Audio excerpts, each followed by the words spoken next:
থেমে না হওয়ার কারণ আছে। হ্যাঁ, ফেসবুক লাইভের ক্ষেত্রে তোমার সাউন্ড কোয়ালিটি অনেক ভালো থাকে, হ্যাঁ, তোমার ভিডিওটা। আর যদি আমরা জুমে যদি ক্লাসগুলো নিতাম তাহলে দেখা যেত পরবর্তীতে যে তুমি ভিডিওগুলো দেখবা তো সেগুলোর সাউন্ড কোয়ালিটি ভালো না, অনেক জায়গা থেকেই তোমার থেমে থেমে আসে। হ্যাঁ, এই জন্যই আমরা এপিতে নিচ্ছি।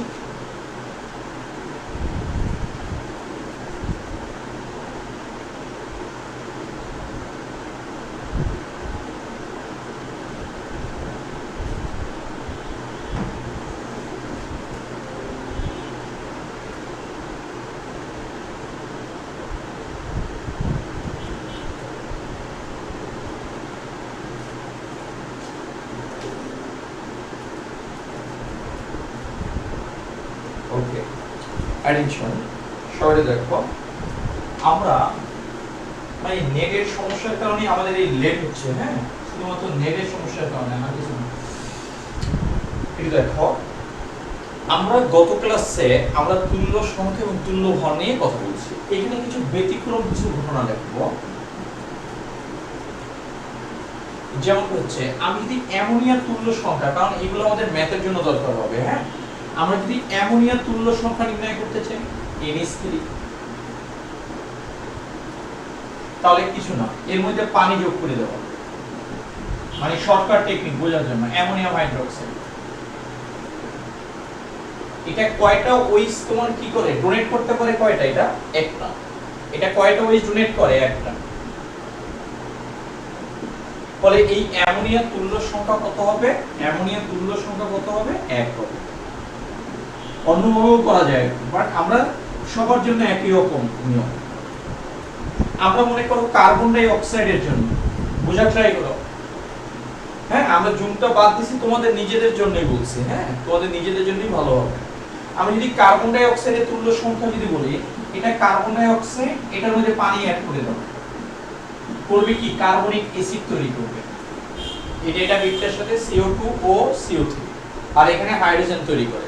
তাহলে এটা কয়টা H+ ডোনেট করে? দুইটা।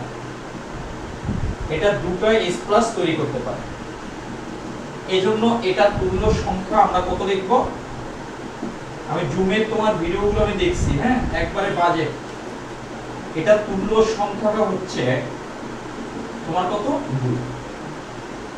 এটা দেখো, তৃতীয় নম্বর কন্ডিশনে আমরা যদি মনে করো সালফার ডাই অক্সাইডের তুল্য সংখ্যা যদি নির্ণয় করতে চাই, তুল্য সংখ্যা যদি তুমি নির্ণয় করতে পারো, তার অম্লত্ব এবং ক্ষারকত্ব তুমি নির্ণয় করতে পারবে। যদি অ্যাসিড হয় তাহলে তার ক্ষারকত্ব হবে, আর যদি ক্ষার হয় তাহলে তার কি হবে বলতো? অম্লত্ব হবে। তাহলে এটার ক্ষেত্রে তুমি পানি অ্যাড করে দাও, তাহলে দেখবা পানি অ্যাড করলে কি হবে? এখানে হাইড্রোজেন কয়টা আছে? দুইটা। এই হচ্ছে হাইড্রোজেন দুইটা। এখানে সালফার কয়টা আছে? একটা। এই হচ্ছে সালফার একটা। অক্সিজেন কয়টা আছে? তিনটা। তাহলে এখানে কয়টা H+ তৈরি হচ্ছে? দুটো H+। তাহলে এই কারণে এটা তুল্য সংখ্যা কত হবে তোমার? এটা তুল্য সংখ্যা তোমার কত হবে? 2 হবে। আমি যদি সালফার ট্রাই অক্সাইডের ক্ষেত্রে যদি বলি, এটা সালফার ট্রাই অক্সাইড, এটার ক্ষেত্রে যদি তুল্য সংখ্যা বলি, তাহলে এটার মধ্যে পানি অ্যাড করে দাও।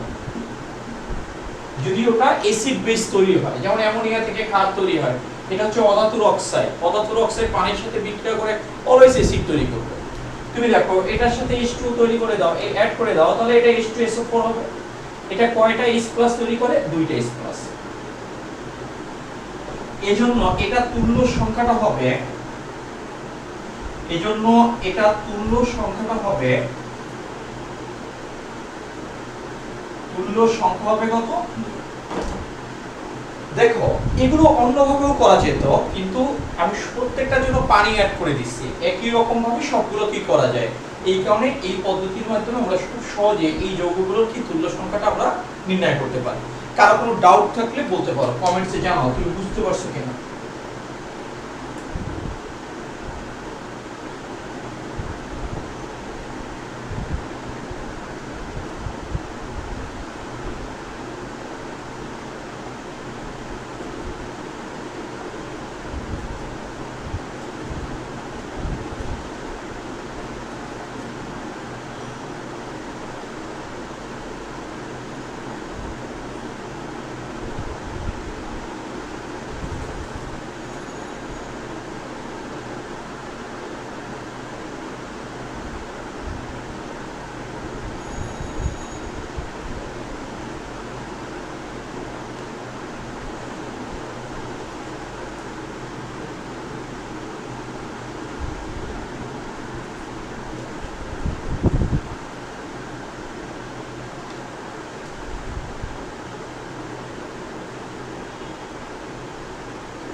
সবাই বুঝতে পারছো কিনা একটু দেখো একটু।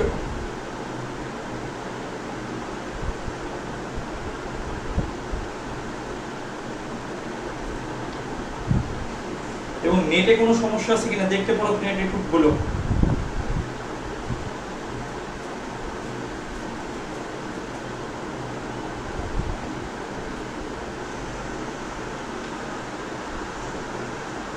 ভিডিও কি দেখা যায় কিনা?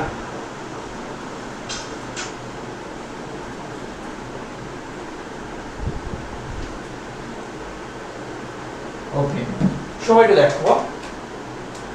এটার ক্ষেত্রে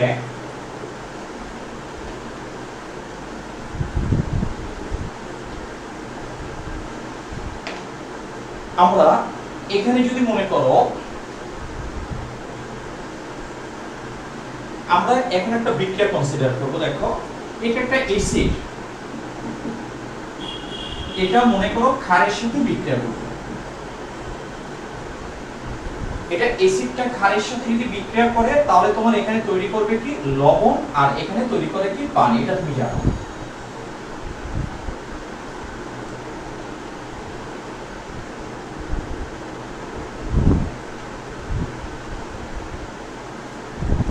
এখন এটা দেখো, আমি যদি সেকেন্ড রিঅ্যাকশনটা যদি কনসিডার করি, আমি শুধু ডাউটে থাকি আমার নেট নিয়ে, হ্যাঁ এই নেটের কারণে মানে আমার কনফিডেন্স লেভেল অনেক মানে 50% ডাউন হয়ে যায়।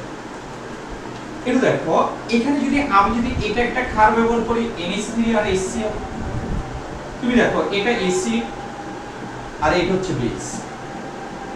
এটা কি তোমার কি বেস, এটা হচ্ছে কি তোমার অ্যাসিড। এই অ্যাসিড আর বেস যদি বিক্রিয়া করে তাহলে দেখবে যে অ্যামোনিয়া যদি HCl এর সাথে বিক্রিয়া করে শুধু তৈরি করে অ্যামোনিয়াম ক্লোরাইড, এখানে শুধু লবণ তৈরি করে, আর এখানে তৈরি করে কি লবণ আর কি বলতো পানি তৈরি করে, ওয়াটার তৈরি করে। একটু দেখো আমি যদি থার্ড কন্ডিশনে যদি জানি, আমরা এখানে সোডিয়াম কার্বনেটের জলীয় দ্রবণ ব্যবহার করব। সোডিয়াম কার্বনেট এটার সাথে আমরা HCl এর বিক্রিয়া করব। সোডিয়াম কার্বনেটের জলীয় দ্রবণ এটা ক্ষারধর্মী বেস, HCl এটা অ্যাসিড ধর্মী। এদের মধ্যকার বিক্রিয়ায় সোডিয়াম আর ক্লোরাইড, এদের মধ্যকার বিক্রিয়ায় তৈরি হয় কি তোমার সোডিয়াম ক্লোরাইড, আর এটা তৈরি হয় কি কার্বন ডাই অক্সাইড, আর এটা তৈরি হয় কি তোমার পানি। তুমি একটু দেখো, এর আগে আমরা শুধু জানতাম যে অ্যাসিড আর বেইজের মধ্যকার বিক্রিয়ায় শুধু লবণ আর পানি তৈরি হয়। আসলে ব্যাপারটা এটা না, অ্যাসিড এবং বেইজের বিক্রিয়ায় লবণ পানিও তৈরি হতে পারে, এটা হতে পারে শুধু লবণ, হতে পারে কি লবণ পানি এবং এর সাথে অন্য কোনো একটা উপাদানও তৈরি হতে পারে। যেমন এখানে কার্বন ডাই অক্সাইড তৈরি হয়েছে, এটা সল্ট, এটা কি ওয়াটার, এখানে অন্য আরেকটা কি তোমার উপাদান এখানে কি তৈরি হচ্ছে। অ্যাসিড এবং বেস যদি কোনো একটা বিক্রিয়ায় পার্টিসিপেট করে তাহলে ওই বিক্রিয়াটাকে আমরা বলি প্রশমন বিক্রিয়া। এই বিক্রিয়াটাকে আমরা কোন বিক্রিয়া বলি? প্রশমন কি তোমার বিক্রিয়া। এই বিক্রিয়াটার আরেকটা নাম হচ্ছে কি তোমার নিরপেক্ষ বিক্রিয়া। নিরপেক্ষ কি তোমার বিক্রিয়া বলা হয়। এই বিক্রিয়াটার আরেকটা নাম কি অ্যাসিড ক্ষার বিক্রিয়া। এটা কি অ্যাসিড ক্ষার কি তোমার বিক্রিয়া। এই বিক্রিয়াটাকে তিন নামে ডাকা হয়, ইংরেজিতে নিউট্রালাইজেশন রিঅ্যাকশন বলা হয়। এখন তুমি একটু দেখো, আমরা যদি প্রশমন বিক্রিয়া যদি সংজ্ঞা দিতে চাই তাহলে কিন্তু বলা যাবে না যে বিক্রিয়া অ্যাসিড ও ক্ষার বিক্রিয়া করে লবণ পানি উৎপন্ন করে, এটা সব অ্যাসিড এবং সব ক্ষারের জন্য এটা কি তোমার প্রযোজ্য হবে। যে বিক্রিয়া বলবো অ্যাসিড ও ক্ষার বিক্রিয়া করে সব ক্ষেত্রে কিন্তু লবণ তৈরি হচ্ছে, তোমার কি তৈরি হচ্ছে লবণ তৈরি হচ্ছে। যে বিক্রিয়ায় তোমার কি হয় তোমার সমপরিমাণে, যে বিক্রিয়া তোমার কি করে অ্যাসিড ও ক্ষার বিক্রিয়া করে আমরা লিখব নিরপেক্ষ পদার্থ তৈরি হয়। এখন এখানেও কথা আছে, সব লবণ আবার কি তোমার নিরপেক্ষ না, সব লবণ আবার কি তোমার নিরপেক্ষ হয়। যেমন অ্যামোনিয়াম ক্লোরাইড, এই লবণটা নিরপেক্ষ না, অ্যামোনিয়াম ক্লোরাইডের জলীয় দ্রবণ তোমার কি হয় অ্যাসিড ধর্মী হয়ে থাকে। তাহলে আমরা এখানে লিখব যেটা লেখা যায়, যে বিক্রিয়ায়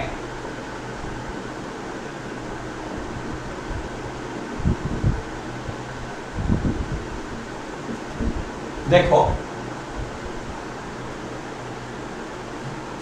অ্যাসিড ও ক্ষার, আমরা নরমাল বিক্রিয়াটাই লিখলাম, অ্যাসিড ও ক্ষার বিক্রিয়া করে নিরপেক্ষ পদার্থ তৈরি করে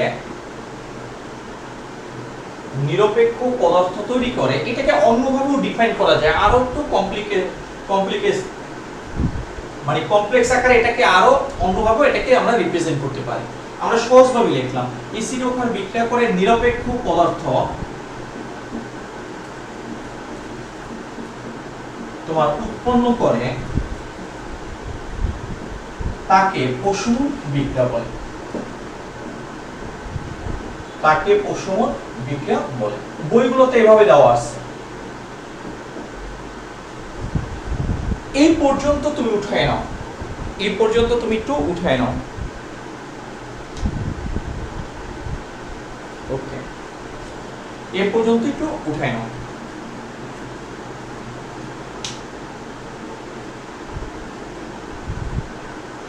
হ্যাঁ, সোডিয়াম কার্বনেট সল্ট যখন এটা কঠিন ফর্মে থাকবে, যখন এটা জলীয় দ্রবণে থাকবে তখন এটা ক্ষারের মতো আচরণ করবে।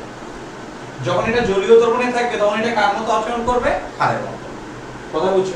এটা লবণ, বাট এটা যখন জলীয় দ্রবণে থাকবে, এটা লবণ, এটা যখন জলীয় দ্রবণে থাকবে তখন সেটা অ্যাসিডের মতো কি করবে বলতো? আচরণ করবে।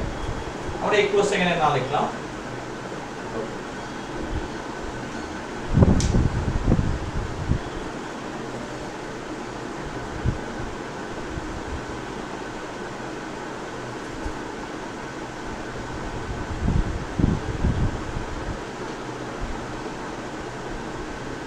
ওকে, তুমি একটু দেখো কোনো কি সাউন্ডে কোনো সমস্যা আছে কিনা? জয়তুন নাহার, এখানে কি আসতেছে?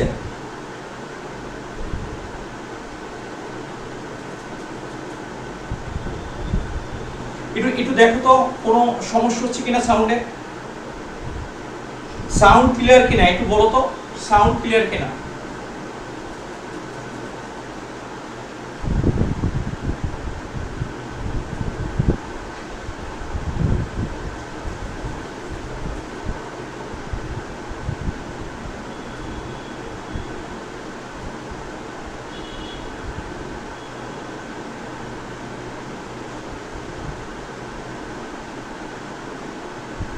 ওকে, একটু দেখো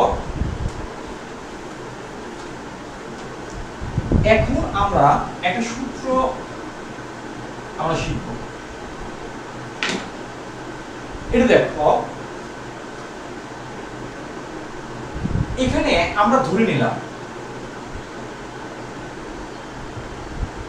মনে করো n মোল অ্যাসিড, ধরে নাও a মোল অ্যাসিড এখানে b মোল ক্ষারের সাথে বিক্রিয়া করে, এখানে তৈরি করতে পারে লবণ, তৈরি করতে পারে লবণ পানি, তৈরি করতে পারে লবণ পানি এবং অন্য কোনো উপাদান তৈরি করতে পারে। তাহলে আমি এটা ধরে নিলাম, এটা টাইটেলটা কি হবে সেটা আমরা পরে আসতেছি।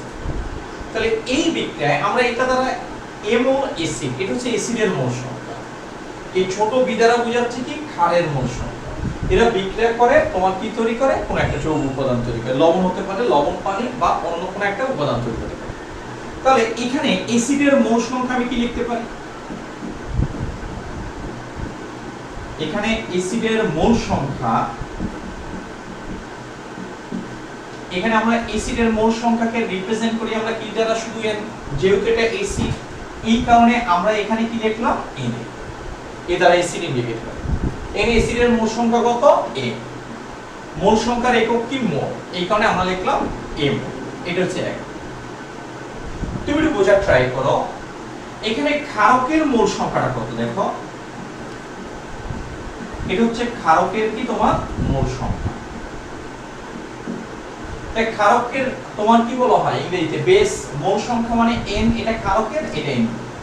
তাহলে এটাকে আমরা লিখতে পারি এখানে কত মোল ক্ষারক তোমার পার্টিসিপেট করছে? b মোল। এটা হচ্ছে 1, এটা হচ্ছে 2। আমি এখানে 1 ভাগ যদি 2 করি, এটা 1 ভাগ আর এটা কত বলতো? 2 যদি করা হয়, এখানে যদি 1 ভাগ যদি 2 করি তাহলে আমরা কি লিখতে পারি? na। এটা ভাগ এটা যদি হয় na বাই আমরা এখানে বলতে পারি কি? nb বলতে পারি।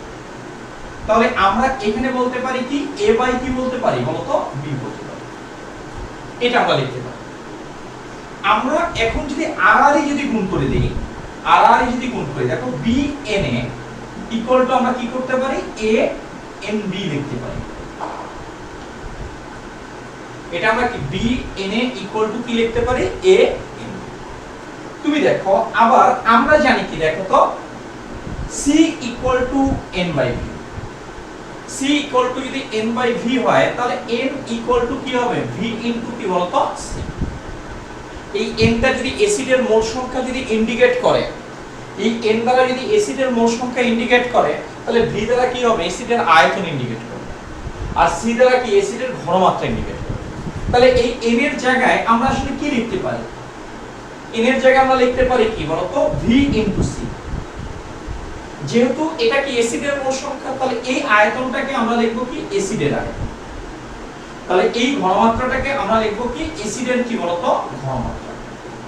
আবার ঠিক একই ভাবে এই n এর জায়গায় আমরা লিখতে পারি কি ভিসি। n মানে কি v ইনটু সি। এখানে কি n দ্বারা কাকে ইন্ডিকেট করে, ক্ষারের মোল সংখ্যা। তাহলে এখানে v দ্বারা ইন্ডিকেট করবে কি ক্ষারের আয়তন, আর c দ্বারা ইন্ডিকেট করবে কি ক্ষারের কি তোমার ঘনমাত্রা। এই সূত্রটা ব্যবহার করে আমরা কোন একটা অজানা দ্রবণের ঘনমাত্রা নির্ণয় করতে পারব। তোমাকে একটা দ্রবণ দেওয়া আছে, এটা একটা এসিড, এটার ঘনমাত্রা তুমি জানো, এটার ঘনমাত্রা তোমার জানা, এটা জানা ঘনমাত্রা। আর এখানে মনে করো আরেকটা তোমার কি দ্রবণ দেওয়া আছে, এটা মনে করো ক্ষার, এটার ঘনমাত্রা কি তোমার অজানা, ঘনমাত্রা কি তোমার কাছে জানা নাই, এটার ঘনমাত্রাটা হচ্ছে আননোন।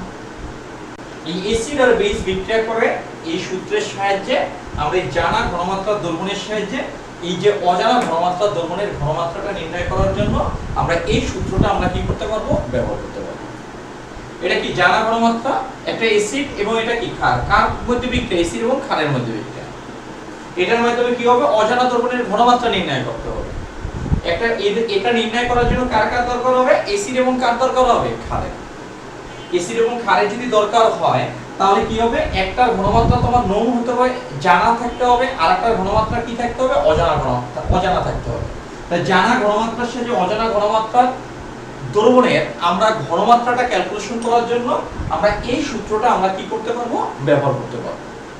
কিন্তু এই সূত্রটা ব্যবহার করা হবে কার জন্য, অ্যাসিড এবং কার জন্য, ক্ষারের জন্য। যে সমস্ত বিক্রিয়াগুলো অ্যাসিড এবং ক্ষার বিক্রিয়া করে তাদের জন্য আমরা এই সূত্রটা ব্যবহার করে থাকি। এছাড়াও আমরা ব্যবহার করে থাকি জারক এবং বিজারকের জন্য। এই সূত্রটা দুইটা জায়গায় আমরা ব্যবহার করি, একটা হচ্ছে অ্যাসিড বেজের জন্য, একটা হচ্ছে জারক এবং বিজারকের জন্য। অ্যাসিড এবং বেজের সাহায্যে যে দ্রবণের ঘনমাত্রাটা অজানা থাকবে তার ঘনমাত্রাটা আমরা বের করতে পারি। জারক এবং বিজারকের রেডক্স বিক্রিয়ার মাধ্যমে আমরা কি করতে পারি, জারকের ঘনমাত্রা যদি দেওয়া থাকে তাহলে বিজারকের ঘনমাত্রা তোমার দেওয়া থাকবে না। এই সূত্র ব্যবহার করে তখন আমরা বিজারকের ঘনমাত্রাটা বের করতে পারবো। আবার একই ভাবে বিজারকের ঘনমাত্রা আমার জানা, কিন্তু জারকের ঘনমাত্রা কি আমার অজানা। এই সূত্রটা ব্যবহার করে আমরা কি সেটা আমরা ক্যালকুলেশন করতে পারবো। তাহলে এটার টাইটেলটা হচ্ছে প্রশমন বিক্রিয়ার সাহায্যে অজানা দ্রবণে প্রশমন বিক্রিয়া পার্টিসিপেট করবে কি অ্যাসিড আর বেস। তাই একটা যদি অজানা হয় আরেকটা কি হবে, অবশ্যই জানা ঘনমাত্রা হবে। প্রশমন বিক্রিয়ার সাহায্যে অজানা দ্রবণের ঘনমাত্রা নির্ণয়ের সূত্র। ঘনমাত্রা এটা কি নির্ণয়ের সূত্র, এটা কয় নাম হবে, এই পর্যন্ত তুমি আসলে বুঝতে পারছো কিনা আমাকে একটু বলো।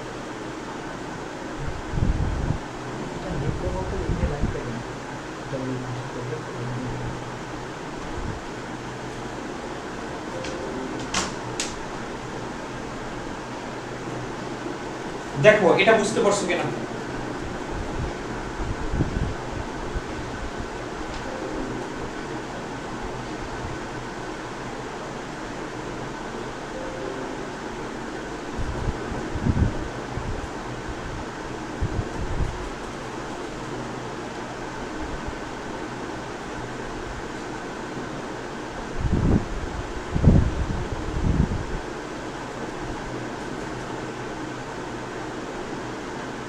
আচ্ছা তোমার সুপ্ত কি কোনো ঝামেলা হচ্ছে? আমি বুঝতেছি না তুমি কি লিখছো। আগে স্যার কষ্ট করে ফ্যান আসতে রাখতো।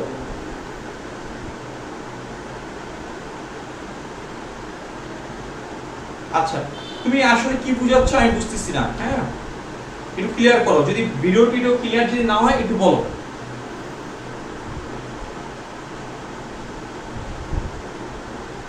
একটু বলো। আমাদের প্রতিদিন লেট হচ্ছে এই শুধুমাত্র এটার কারণে, দেখা যায় লেকচার শুরু করার আগে তোমার এটা। ওকে দেখো আমি তোমার জুমের ক্লাসগুলো দেখছি, হ্যাঁ জুমের রেকর্ডেড লেকচারগুলো দেখছি, অনেক কথার সাউন্ড বোঝা যাচ্ছে না, গ্যাপ গ্যাপ হয়ে যাচ্ছে। তখন তুমি অনেকদিন পর দেখলে এই ভিডিও তুমি বুঝতে পারবে না।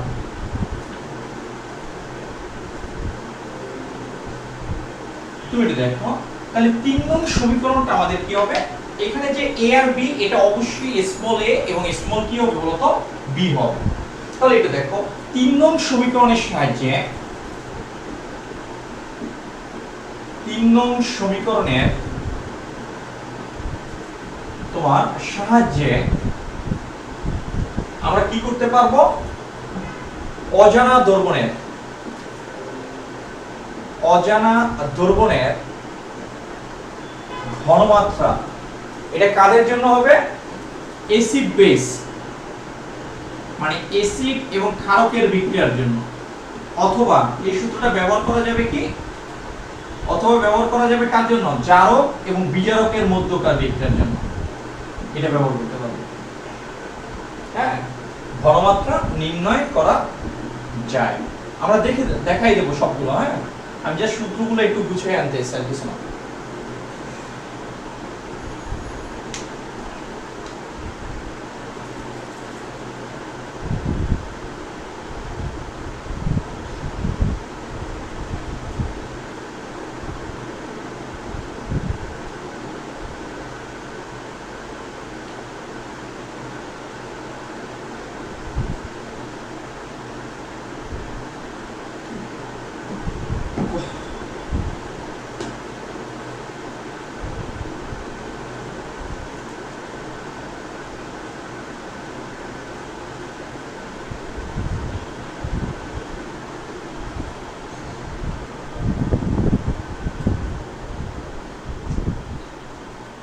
দেখো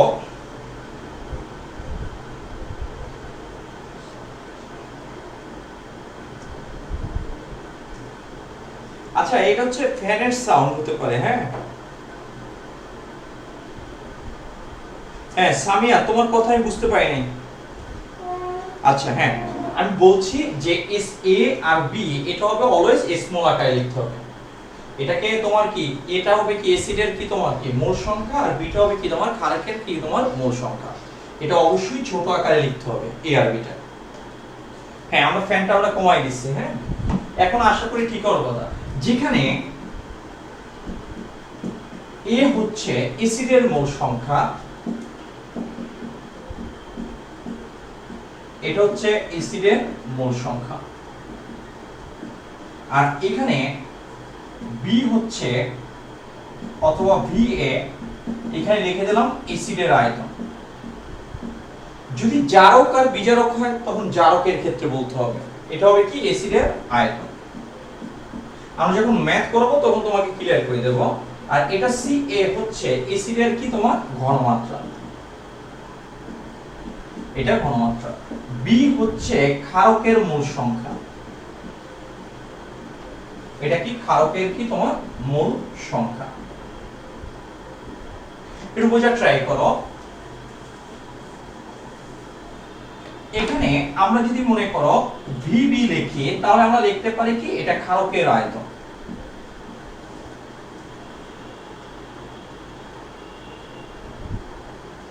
ওকে ক্ষারকের কি তোমার আয়তন।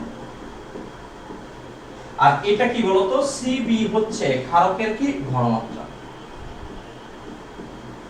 এটা হচ্ছে ক্ষারকের ঘনমাত্রা। এই হচ্ছে টোটাল থিমটা।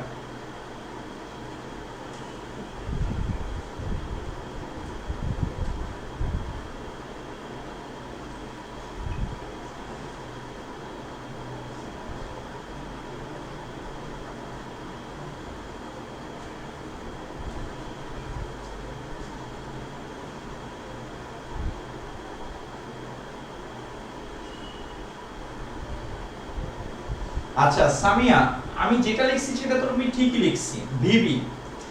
তুমি বি লিখতেছো কেন? এটা বি লিখছো কেন? এটা তো ভিবি হবে, এটা ক্ষারকের ক্ষেত্রে লিখছি। তোমার কোথায় ডাউট আমি সেটাই বুঝছি না। হ্যাঁ বলো, কোনটায় তোমার লাস্ট লাইনে কি সমস্যা? ভিবি হচ্ছে ক্ষারকের আয়তন, ঠিক আছে, সিবি হচ্ছে ক্ষারকের ঘনমাত্রা, এটা ছোট বি, স্মল বি। হ্যাঁ সামিয়া কথা বলতে হবে।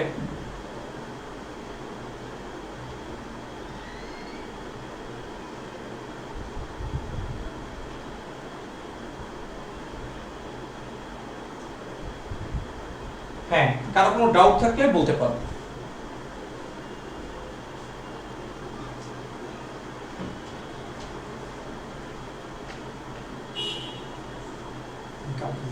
কালকে হ্যাঁ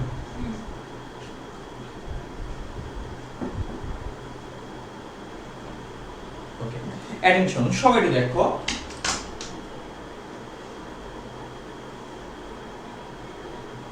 এটা ভিবি হবে। এখানে তো আমার সূত্রে কোনো জায়গায় আমি স্মল বি লিখিনি, আমি শুধু মোল সংখ্যাকে এখানে আমি কি তোমার এই ধরনের স্মল লেটার দ্বারা রিপ্রেজেন্ট করছি, শুধু মোল সংখ্যাকে।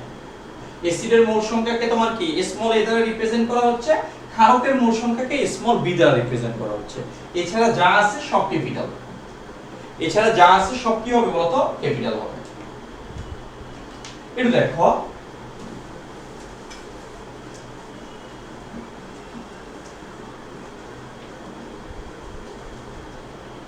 সবাই একটু বোঝার ট্রাই করো। আমরা এই সূত্রটাকে একটু অন্যভাবে আমরা রিপ্রেজেন্ট করে আমরা ম্যাথ করতে পারবো। এই সূত্রের সাহায্যে ম্যাথ করা যাবে, ম্যাথটা একটু বড় হবে তোমার। আর এই সূত্রের সাহায্যে যখন আমরা ম্যাথটা করব তখন একদম রিয়েল মেথডটা আমি বুঝতে পারবো, আমরা বুঝতে পারবো। বাট বিকল্প সূত্রের সাহায্যে, যখন এই সূত্রের সাহায্যে সব সময় তোমার ম্যাথ আসে, যদি বিকল্প সূত্রের সাহায্যেও আমরা এটার ম্যাথ করতে পারবো, বাট রিয়েল মেথডটা আমরা বুঝতে পারবো না। আমি তোমাকে এই সূত্রের সাহায্যে ম্যাথটা দেখাবো এবং বিকল্প সূত্রটা অনেক সহজ, এটার সাহায্যে আমরা ম্যাথটা দেখাবো। এখন আমরা বিকল্প সূত্রটা প্রতিপাদন করার আগে আমাদের কিছু ইনফরমেশন জানতে হবে, যেমন হচ্ছে নোট। তুমি একটু দেখো, এটা হচ্ছে মনে করো H2SO, এটা দ্রবণে আয়নিত হয়ে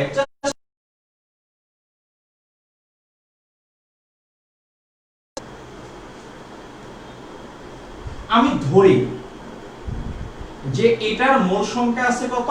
5।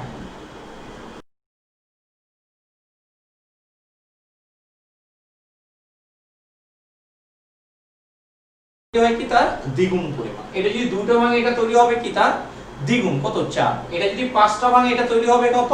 10টা। তাহলে 2 * 5 এত মোল তোমার কি H+ এটা কি হবে বলতো? তৈরি হবে। আমরা H2SO4 হচ্ছে অ্যাসিডের মোল সংখ্যা, আর H+ এই 10 এই যে 5 মোলটা হচ্ছে কি বলতো? অ্যাসিডের কি মোল সংখ্যা। আর এখানে যে তোমার 5 * 2 এই যে 10 মোলটা পাওয়া যাচ্ছে, এটা হচ্ছে কার মোল সংখ্যা হবে? H+ এর মোল সংখ্যা। আমরা এখন দেখব অ্যাসিডের মোল সংখ্যার সাথে H+ এর মোল সংখ্যার আসলে সম্পর্কটা কি। একটু দেখো, আমরা যদি এখানে লিখতে চাই, একটু দেখো, এটা হচ্ছে মনে করো H+ এর মোল সংখ্যা। আমি যদি কথায় লিখি,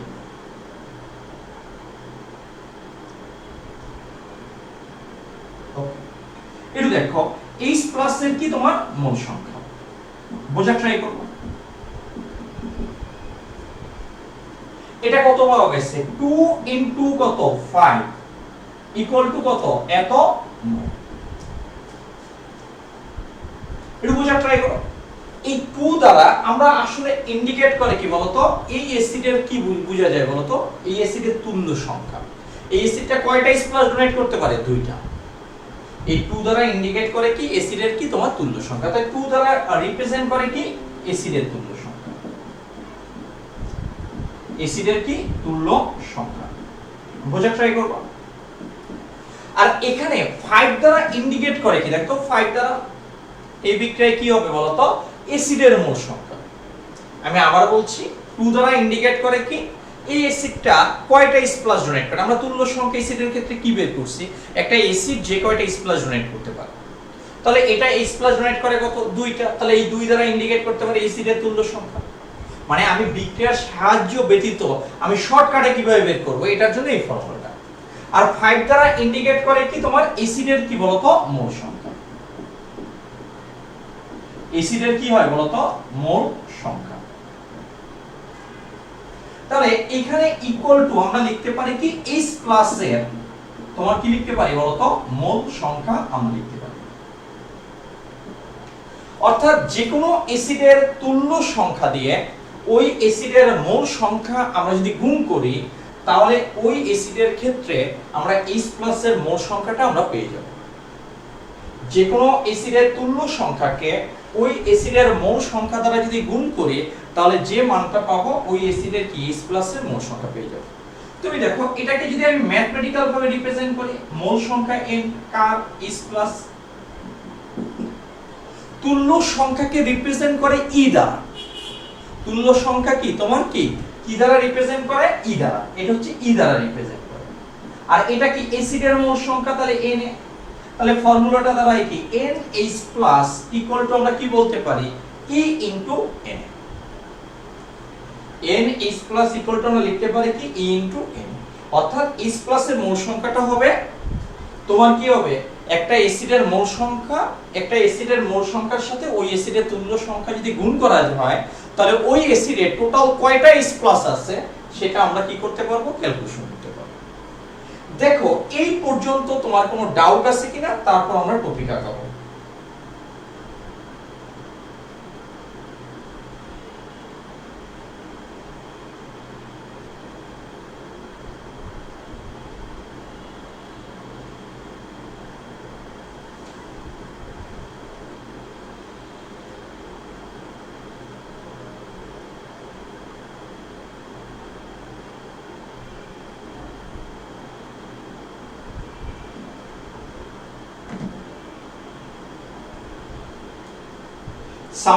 সামিয়া তোমার কোনো ডাউট আছে কিনা?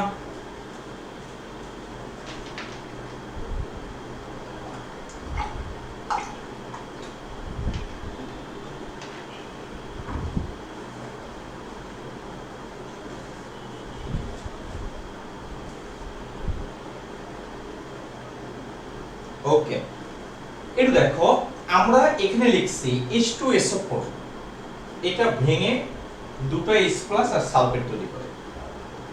আমি ধরে নিয়েছি একটা পাত্রে মনে করো 5 মোল H2SO4 আছে, তাহলে কি একটা যদি ভাঙে এটা তৈরি করে কি তার ডাবল, দুটো যদি ভাঙে তাহলে তৈরি করবে তার ডাবল 4টা, পাঁচটা যদি ভাঙে তার তৈরি হবে কি তার ডাবল 5 * 2 = 10 মোল। তাহলে আমি বলতে পারি এখানে H2SO4 এর মোল সংখ্যা কত 5, H+ এর মোল সংখ্যা কত 10। তাহলে এখানে আমরা কি বলতে পারি H+ এর মোল সংখ্যা কত 2 * 5, যেভাবে আসছে সেটা লিখছি। এই 2টা আসলে কি বলতো H+ এর সংখ্যা, এই 2টা আসলে কোনটা বলতো H+ এর কি বলতো সংখ্যা। একটা এসিড যে কয়টা H+ ডোনেট করে সেটাকে ওই সংখ্যাটাকে ওই এসিডের তুল্য সংখ্যা বলে। তোমরা যদি আগের লেকচার যদি করে থাকো তাহলে কোনো ডাউট থাকার কথা না। তাই 2 দ্বারা ইন্ডিকেট করে ওই এসিডের তুল্য সংখ্যা। এই 5 আসলে কোনটা বলতো এই এসিডের কি বলতো মোল সংখ্যা, তাহলে 5 দ্বারা ইন্ডিকেট করে এসিডের কি মোল সংখ্যা। তাহলে আমরা H+ এর মোল সংখ্যাটা কোন একটা এসিডের ক্ষেত্রে কতগুলো H+ আছে, কত মোল H+ আছে বের করব কিভাবে শর্টকাটে, ওই এসিডের তুল্য সংখ্যাকে ওই এসিডের মোল সংখ্যা দ্বারা আমরা গুণ করব। তোমরা আরো ক্লিয়ার হয়ে যাবে যখন আমরা এগুলোর ম্যাথ করব।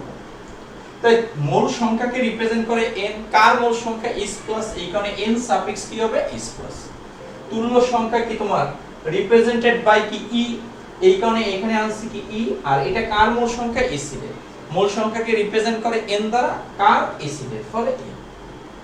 ফলে এই ইকুয়েশনটা দাঁড়ায় কি NH+ = E * n। আমরা এখানে যেমন H+ এর মোল সংখ্যা বের করছি, আমরা একইভাবে এই কথাগুলো লিখবা কোথায় জাস্ট এই নিচে। আমরা একইভাবে আমরা নির্ণয় করতে পারি কোনটা ক্ষারকের মোল সংখ্যা। ক্ষারকের ক্ষেত্রে কি H+ এর মোল সংখ্যা আসবে না, এখানে আসবে কি OH- এর কি বলতো মোল সংখ্যা, এটা মোল সংখ্যা।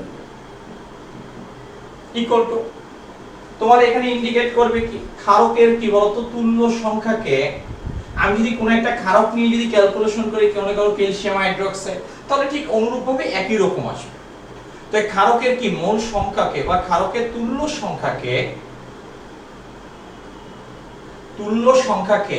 ক্ষারকের মোল সংখ্যা দ্বারা তোমার কি করতে হবে গুণ করতে হবে।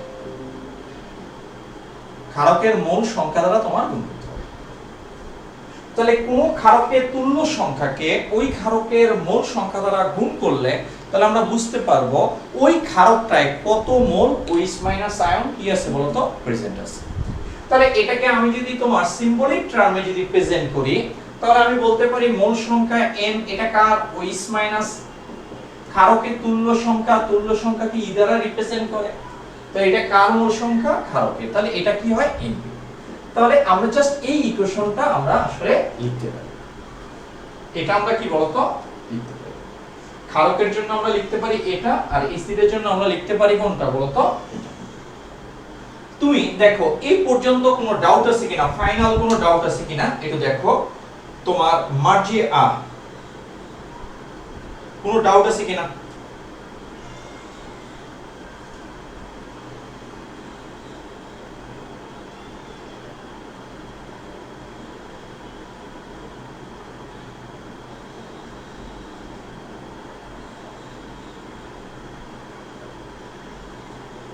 হ্যাঁ হারমানের এবি সিদ্দিক রনি, হ্যাঁ স্যারের মেয়ে যে তুমি দেখো কোনো ডাউট আছে কিনা বলো।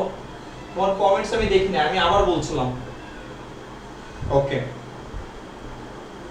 আমি কিন্তু তোমার আইডি ধরেই তোমার নাম বলছি, হ্যাঁ কারণ কি তোমাদেরকে আমার তো নাম তো কারো মুখস্থ নাই।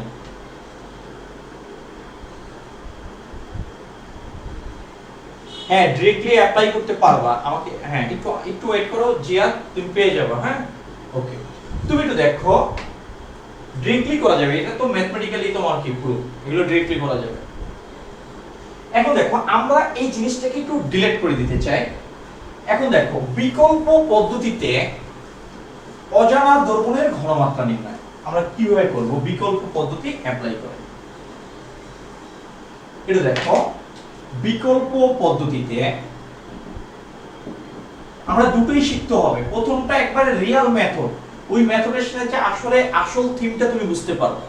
আর এই মেথডটা হচ্ছে কি শর্টকাট মেথড, বাট এটার সাথে তুমি মার্ক পাবা, বাট এটার সাথে রিয়েল থিমটা তোমার বোঝানো খুব ডিফিকাল্ট হয়ে যায়। বিকল্প পদ্ধতিতে তোমার অজানা দ্রবণের ঘনমাত্রা নির্ণয়, অজানা দ্রবণের ঘনমাত্রা নির্ণয়ের সূত্র, এটা বিকল্প পদ্ধতি। অ্যাটেনশন সবাই দেখো, আমরা যদি এখানে একটা বিক্রিয়া নিই, একটা বিক্রিয়া ধরে নিলাম এসি, আর এটা মনে করো তোমার এখানে তৈরি হলো কি লবণাকার।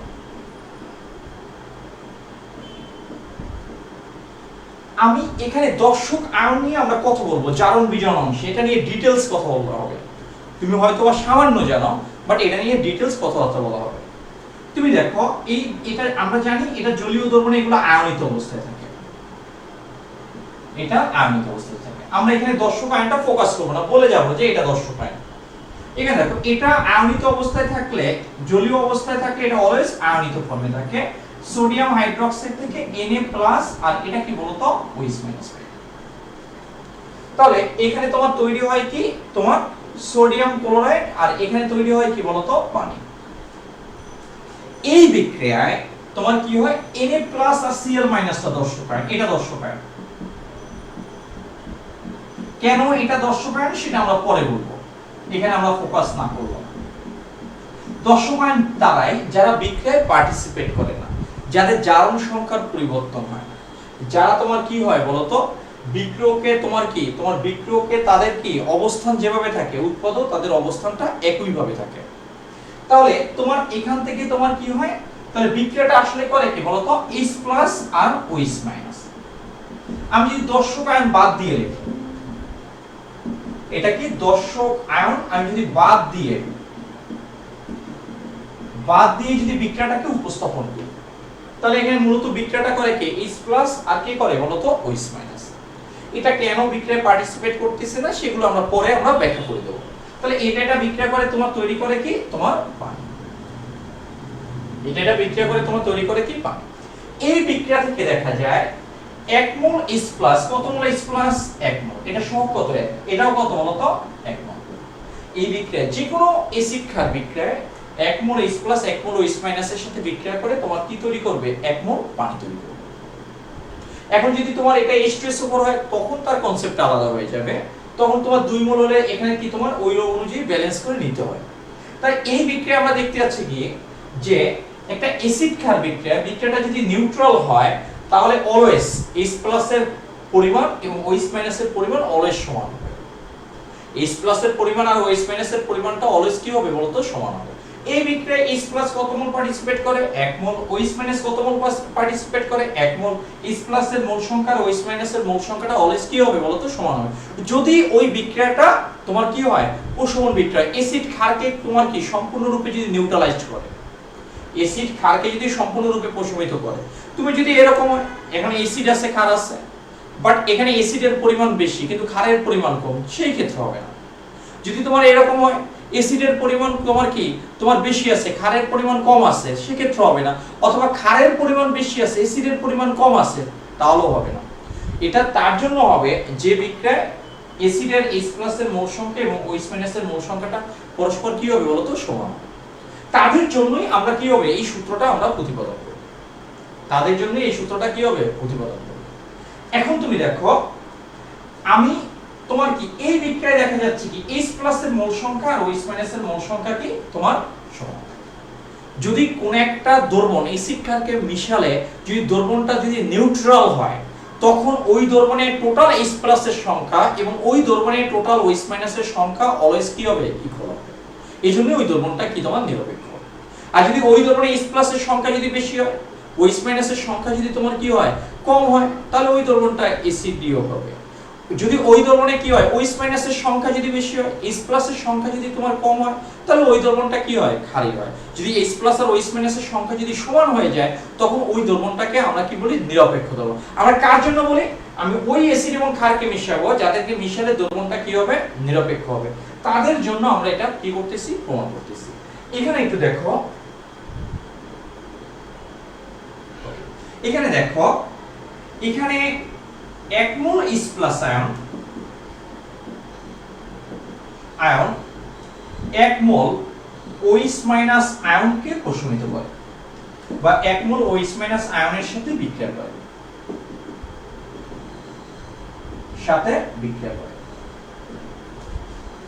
একটু দেখো।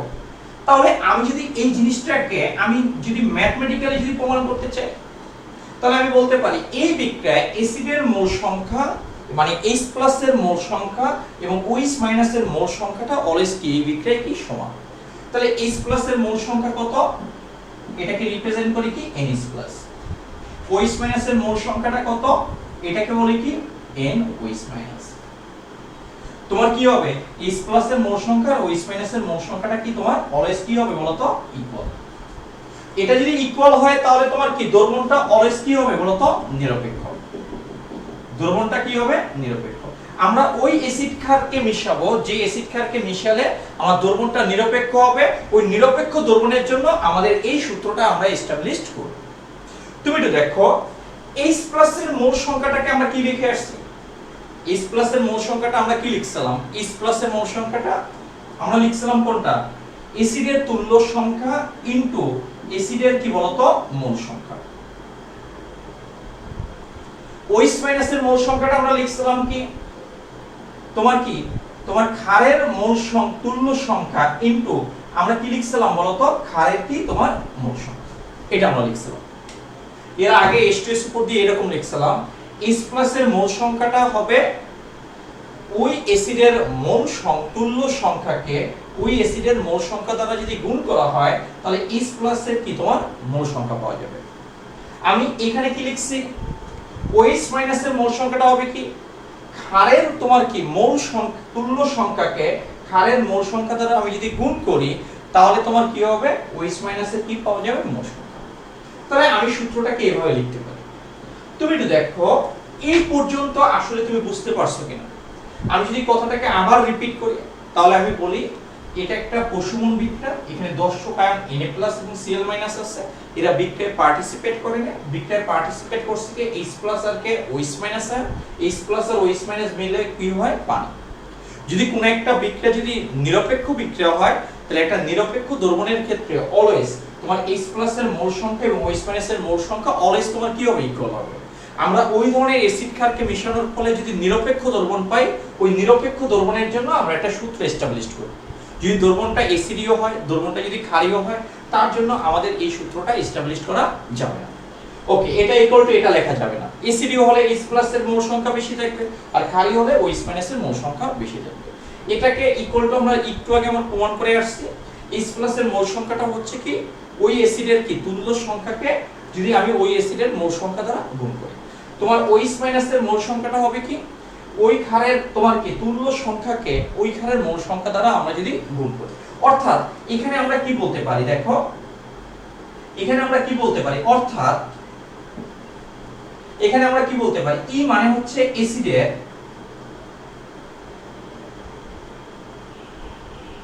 অ্যাসিডের তুল্য সংখ্যা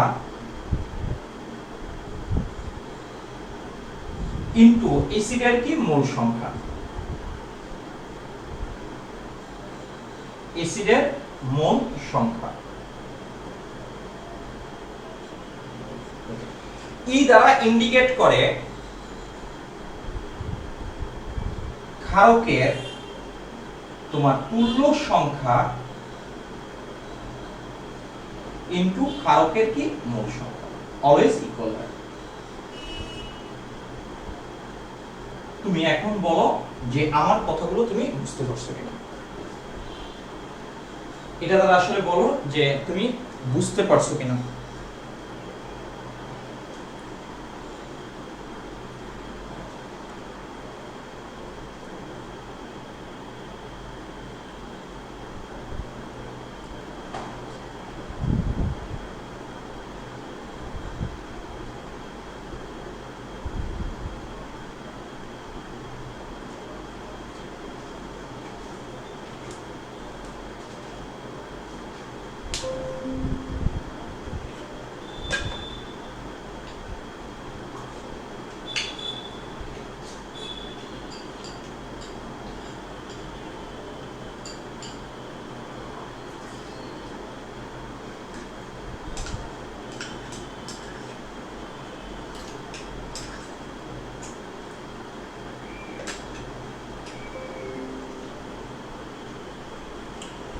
ওকে, অ্যাটেনশন, আমরা যদি তোমার যদি কোন একটা মিশ্রণে যদি একাধিক অ্যাসিড থাকে অথবা একাধিক ক্ষার থাকে, যদি তোমার যদি মিশ্রণে একাধিক অ্যাসিড থাকে, একাধিক অ্যাসিড এবং একাধিক যদি ক্ষার থাকে, ধরে নাও একাধিক ক্ষার থাকে, তাহলে এটাকে আমরা 1 নং দিলাম, এটাকে আমরা কি দিলাম 1 নং দিলাম। তাহলে 1 নং তোমার সমীকরণটি হবে, তাহলে 1 নং সমীকরণটি হবে তোমার সমীকরণটি হবে নিম্নরূপ। তুমি যদি একাধিক অ্যাসিড ব্যবহার করো তাহলে একাধিক অ্যাসিডের কি হবে তুল্য সংখ্যা এবং একাধিক অ্যাসিডের মোল সংখ্যাটা তোমাকে যোগ করতে হবে। তুমি যদি একাধিক অ্যাসিড যদি ওই মিশ্রণে ব্যবহার করা হয় তাহলে একাধিক অ্যাসিডের তুল্য সংখ্যা এবং একাধিক ক্ষারকের কি তোমার তুল্য তোমার মোল সংখ্যার এই গুণফলটা তোমার কি করতে হবে যোগ করতে হবে। আর যোগ জিনিসটা আমরা কিভাবে লিখি সামেশনের মাধ্যমে। তাহলে এটা কি হবে সামেশন অফ ই ইনটু কি এন, আর এটা কি হবে বলতো সামেশন অফ ই ইনটু এখানে কি হবে এন, এটাই করতে হবে। আমরা যদি একাধিক অ্যাসিড ব্যবহার করি, মনে করো একটা HCl ব্যবহার করা হচ্ছে আর একটা মনে করো H2SO4, তাহলে প্রথমে আমরা HCl এর তুল্য সংখ্যা H+ এর কি HCl এর তুল্য সংখ্যা এবং HCl এর কি তোমার মোল সংখ্যা আমরা গুণ করব। তারপর কি ওই সমীকরণে H2SO4 এর তুল্য সংখ্যা এবং H2SO4 এর কি মোল সংখ্যাটা আমরা গুণ করব। তারপর এগুলোকে আমরা কি করব, যোগ করে দেব। একাধিক অ্যাসিড ব্যবহার করলে ওই একাধিক অ্যাসিডের কি তোমার এই তুল্য সংখ্যা এবং মোল সংখ্যার গুণফলকে তোমার কি করতে হবে, যোগ করে নিতে হবে। যদি মনে করো HCl এর দুটো ডিফারেন্ট টাইপের দ্রবণ ব্যবহার করছে, এটার ঘনমাত্রা মনে করো 0.5 মোলার, এটার ঘনমাত্রা মনে করো 0.1 মোলার, তখন এটা তুল্য সংখ্যা এবং এটার কি তোমার এটা তুল্য সংখ্যা এবং মোল সংখ্যার গুণফল করবা, এটা তুল্য সংখ্যা এবং মোল সংখ্যার গুণফল করে সেগুলো যোগ করবা, তখনই এটা হবে কি summation of E into N। অর্থাৎ একাধিক অ্যাসিড যদি ব্যবহার করে তাহলে একাধিক অ্যাসিডের তোমার কি তুল্য সংখ্যা এবং মোল সংখ্যার কি যোগফলটা হচ্ছে কি summation of E into N। একাধিক যদি ক্ষার ব্যবহার করে তাহলে কি হবে, যদি ব্যবহার করে তাহলে ওই ক্ষারগুলোর কি হবে তুল্য সংখ্যা এবং মোল সংখ্যার গুণফলের সমষ্টিকে বলা হবে কি summation of E into N। তার মানে কি আমরা এই 1 এবং 2 এই কথাগুলো আমরা ম্যাথের মাধ্যমে আমরা ক্লিয়ার হয়ে যাবে তোমাদের, হ্যাঁ কোনো সমস্যা নেই। এখানে একটু দেখো, আমরা এই 1 ও 2 নং সমীকরণের সাহায্যে আমরা অজানা দ্রবণের ঘনমাত্রা নির্ণয় করতে পারি। 1 এবং 2 নং দ্রবণ 2 নং সমীকরণের সাহায্যে অজানা দ্রবণের ঘনমাত্রা নির্ণয় করা যায়। আমাদের সূত্র প্রতিপাদন না, জাস্ট ফাইনাল সূত্রটা মনে রাখতে হবে। অজানা দ্রবণের ঘনমাত্রা তোমার নির্ণয় করা যায়। এটা এই পর্যন্ত কারো কোনো ডাউট আছে কিনা বলো, এখন আমরা ম্যাথে যাব। হ্যাঁ এই পর্যন্ত ডাউট আছে কিনা, যদি ডাউট থাকেও ম্যাথে গিয়ে সলভ হয়ে যাবে আশা করি, কোশ্চেনটা যদি তুমি বুঝো।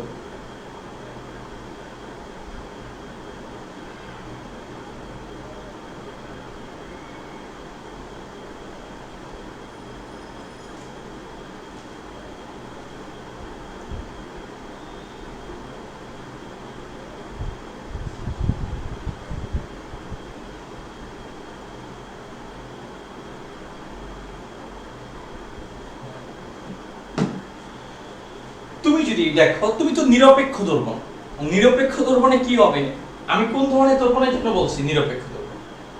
একাধিক যদি অ্যাসিড হয় তাহলে তুমি কি করবা, একাধিক অ্যাসিডের কি হবে তোমার কি তুল্য সংখ্যা ও মোল সংখ্যার গুণফলের সমষ্টিকে, এখানে যে একটা যদি ক্ষার থাকে তাহলে একটা ক্ষারের কি হবে বলতো তুল্য সংখ্যা এবং মোল সংখ্যার গুণফলের কি হবে সমান হবে।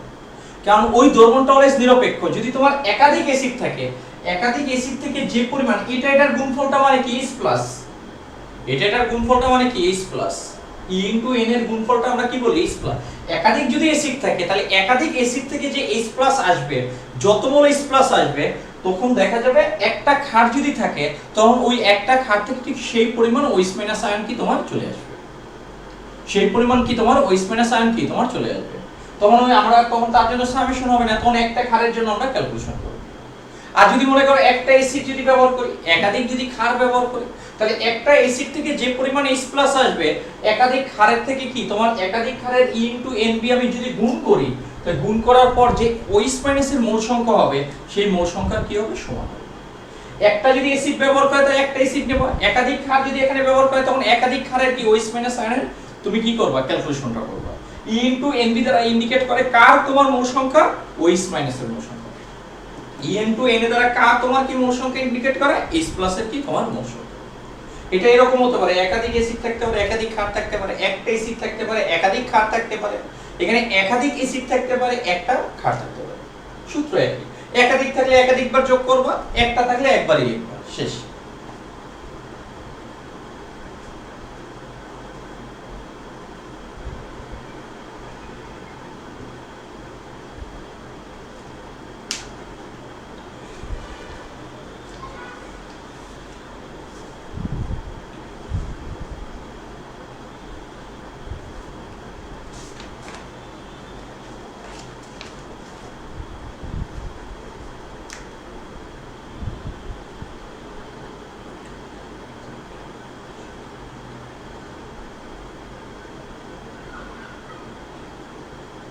ওকে, আমরা এখন একবারে সহজ থেকে শুরু করব, কঠিন থেকে না। কারণ তোমার কাছে এই পড়াগুলো তো নতুন। হ্যাঁ, আমরা সহজ থেকে আস্তে আস্তে আস্তে আস্তে আমরা কমপ্লেক্সের দিকে যাব। একটু দেখো, এই ম্যাথগুলো এক্সামে আসে।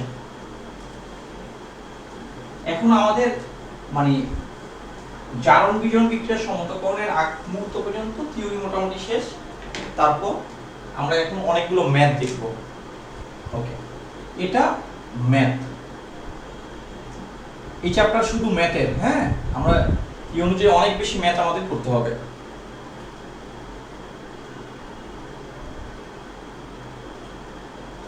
এখানে দেখো 25 ml সোডিয়াম কার্বনেট দ্রবণকে প্রশমিত করতে বোঝার ট্রাই করবা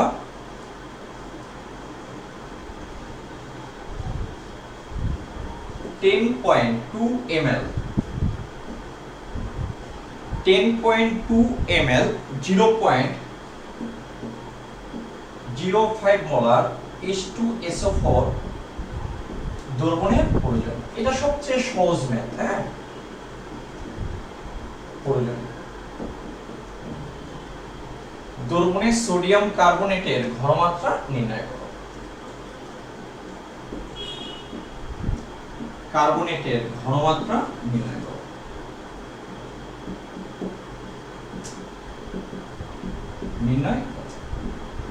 ওকে, আমরা নোট করে দেব যে সোডিয়াম কার্বনেটের দ্রবণটা অ্যাসিড ধর্মী নাকি ক্ষার ধর্মী। এটা ক্ষার। তোমার কি এটা সোডিয়াম কার্বনেটের দ্রবণটা অলওয়েজ কি তোমার ক্ষার ধর্মী আচরণ। আমরা একটা যৌগ দেখে কিভাবে শর্টকাটে আমরা বুঝতে পারবো যে আসলে এটা কি অ্যাসিড ধর্মী হয় নাকি এটা ক্ষার ধর্মী। একবারে শর্টকাটে আমরা কিভাবে বুঝবো, এটা লবণ দেখে। তুমি এটা দেখো, সেটা আমি পরে শর্টকাটে আমি লিখে দেবো। এটা হচ্ছে কি তোমার সোডিয়াম কার্বনেট লবণ, বাট তার দ্রবণটা কোন ধর্মী? ক্ষার ধর্মী। এটা ক্ষার ধর্মী, আমি লিখে দেবো তোমাকে নিচে, সমস্যা নেই। তার মানে এটা হচ্ছে ক্ষারের দ্রবণ, এটা হচ্ছে অ্যাসিডের দ্রবণ। আমরা প্রথম মেথডের মাধ্যমে ম্যাথটা করি। তুমি দেখো, এটার আয়তন জানি, বাট এটার ঘনমাত্রা আমরা জানি না। তার মানে এটার ঘনমাত্রাটা কি আমাদের কাছে আননোন, অজানা। তুমি দেখো, অ্যাসিডের আয়তন জানি, এখানে অ্যাসিডের এটা কি আয়তন, আর এটা কি অ্যাসিডের কি তোমার ঘনমাত্রা, আর এটা কি বলতো ক্ষারের কি আয়তন ভিভি, আর এটা কি ক্ষারের কি ঘনমাত্রাটা আমাদেরকে কি করতে বলছে, বের করতে বলছে। তুমি দেখো, আমরা যদি হিন্টস দিই তোমাকে, তাহলে আমরা একটা অ্যাসিড এবং ক্ষারের বিক্রিয়ায় অজানা দ্রবণের ঘনমাত্রা বের করার সূত্রটা কি, VACA = VBCB। কিন্তু মনে রাখবো ওই সূত্রে অ্যাসিডের আয়তন এবং ঘনমাত্রার গুণফলকে তোমার ক্ষারের মোল সংখ্যা দ্বারা গুণ করা আছে, দেখবা সূত্রটা। আবার ক্ষারের আয়তন ও ঘনমাত্রার গুণফলকে অ্যাসিডের মোল সংখ্যা দ্বারা গুণ করা আছে। এই মানগুলো VACA VBCB এই মানগুলো কোশ্চেনে থাকবে, বাট এই মান, এই মোল সংখ্যাটা তুমি যদি বের করতে চাও তাহলে তোমার কি লাগবে, বিক্রিয়া লাগবে। তোমার বি এর মান আর এ এর মান যদি জানতে হয় তাহলে অবশ্যই তোমার কি জানতে হবে, এখানে বিক্রিয়া লাগবে। বিক্রিয়া ছাড়া এটা বের করা পসিবল না। এই বি এর মান কি থাকবে কোশ্চেনে, এটাও কোশ্চেনে থাকবে, এটা হয়তো বা কোশ্চেনে থাকবে, এটাও কোশ্চেনে থাকবে। চারটা কোশ্চেন থাকবে না, একটা তো আননোন হবে। তো এটার ক্ষেত্রে আননোনটা কোনটা বলো তো, এসিবিটা আননোন। এই চারটা প্যারামিটারের মধ্যে সব সময় তোমার দেখা যাবে, বা কোনো কোনো ক্ষেত্রে যদি কোশ্চেনটা অনেক যদি কমপ্লেক্স তখন হয়তো বা একটু ডিফারেন্ট ক্যাটাগরি হতে পারে, এগুলো বের করে নিয়ে আসতে হয়। তোমার এইগুলো চারটা প্যারামিটারের মধ্যে তিনটা আমার কোশ্চেনে দেওয়া থাকে সাধারণত, একটা আমাদের কি থাকে আননোন। এই স্মল a এবং স্মল b কে অলওয়েজ বিক্রিয়া থেকে বের করে নিতে হয়। অর্থাৎ এই ম্যাথটা যদি করতে হয় তাহলে অবশ্যই সোডিয়াম কার্বনেট এবং H2SO4 এর মধ্যে বিক্রিয়া করতে হবে। সোডিয়াম কার্বনেটের কত মোল বিক্রিয়ায় পার্টিসিপেট করে এবং H2SO4 এর কত মোল বিক্রিয়ায় পার্টিসিপেট করে, এটা আমাকে দেখতে হবে। ওই বিক্রিয়া থেকে আমরা a আর b এর মান বের করব, a আর b এর মান বের করার পর আমরা এই সূত্রটা অ্যাপ্লাই করব। তাহলে আমাদের যদি বিক্রিয়া যদি দরকার হয়, আমরা যে অ্যানসার, এটা কোন মেথড, ফার্স্ট, এটা কি ফার্স্ট কেস, আমরা এই প্রথম পদ্ধতির মাধ্যমে এভাবে করলাম। ওকে, আমরা অল্টারনেট, আমরা যে মেথড আছে সেটা আমরা অ্যাপ্লাই করব। তুমি দেখো, তাহলে আমরা বলবো যে উদ্দীপকের প্রশমন বিক্রিয়া নিম্নরূপ বা সোডিয়াম কার্বনেট এবং H2SO4 এর মধ্যকার বিক্রিয়া কি নিম্নরূপ, যেটাই লেখো না কেন সোডিয়াম কার্বনেট এবং H2SO4 এর মধ্যকার বিক্রিয়া নিম্নরূপ। এটার মধ্যকার বিক্রিয়া নিম্নরূপ। তাহলে আমাদের বিক্রিয়াটা কি সোডিয়াম কার্বনেট, এই হচ্ছে সোডিয়াম কার্বনেট, এটা হচ্ছে কি তোমার H2SO4। এখানে বিক্রিয়া করে তৈরি করে কি সোডিয়াম সালফেটের সাথে যদি বিক্রিয়া করে এটা হচ্ছে সোডিয়াম সালফেট। আর হাইড্রোজেন কার্বনেটের সাথে বিক্রিয়া করলে এই সোডিয়ামটা সালফেটের সাথে বিক্রিয়া করলে সোডিয়াম সালফেট, হাইড্রোজেন কার্বনেটের সাথে বিক্রিয়া করলে তৈরি করে কার্বনিক অ্যাসিড H2CO3। এটা অনেক দুর্বল, এটা ভেঙে যায়, ভেঙে গিয়ে তোমার তৈরি করে কি কার্বন ডাই অক্সাইড আর পানি, এটা মিলে তৈরি করে কি কার্বনিক কি তোমার অ্যাসিড। এটা দুর্বল হওয়ার কারণে এটা ভেঙে যায়। এখন দেখো এখানে তোমার এই বিক্রিয়াটায় আমি যদি ব্যালেন্স করি দেখবা যে সব ব্যালেন্স ঠিক আছে, সোডিয়াম দুইটা আছে, এখানে দেখো কার্বনেটে কার্বন একটা অক্সিজেন তিনটা, এই দুই আর এক তিন, এখানে সালফেটে অক্সিজেন চারটা, এই চারটা, এই সালফেট বিক্রিয়া ব্যালেন্স। হ্যাঁ তুমি দেখবা এটা বিক্রিয়াটা ব্যালেন্স হওয়ার আরো কারণ আছে, কিভাবে ব্যালেন্স করে সেটাও আমি তোমাকে দেখাই দেব। এখানে এটা দেখো তাহলে এটার মোল সংখ্যা কত, বিক্রিয়া ব্যালেন্স করে নিতে হবে। এটার মোল সংখ্যা কত 1 আর এটার মোল সংখ্যা কত 1। তাই এটা অ্যাসিডের মোল সংখ্যা, অ্যাসিডের মোল সংখ্যাটাকে আমরা কি দ্বারা রিপ্রেজেন্ট করি a দ্বারা। এটা ক্ষারের মোল সংখ্যা, এটাকে আমরা রিপ্রেজেন্ট করি কি দ্বারা b দ্বারা।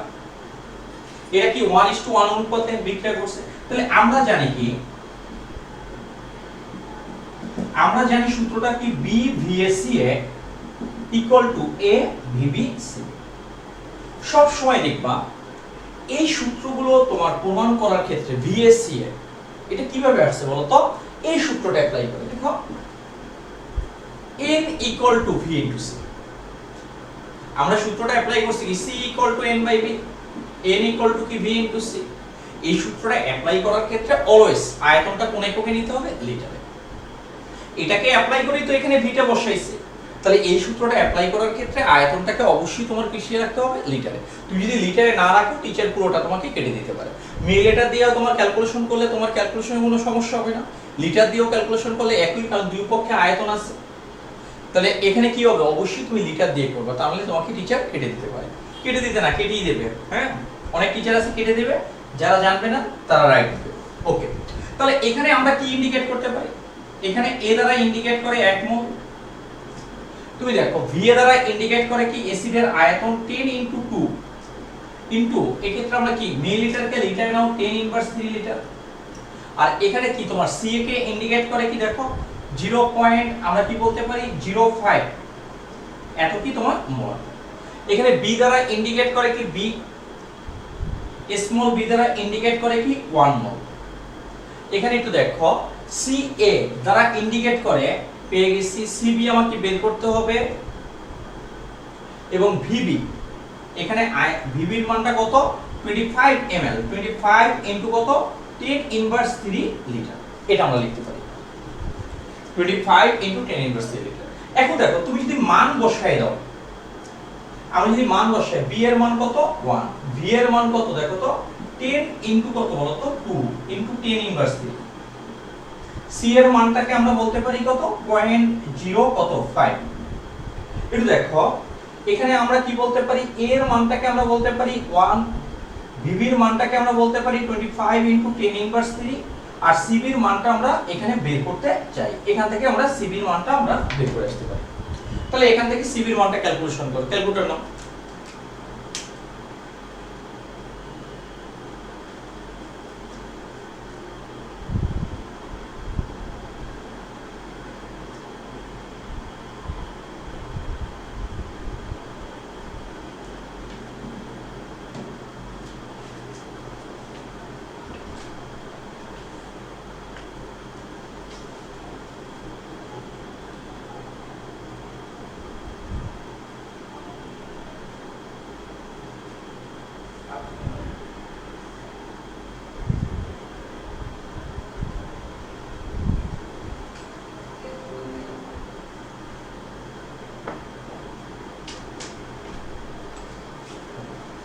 এটার রেজাল্টে কত আসছে?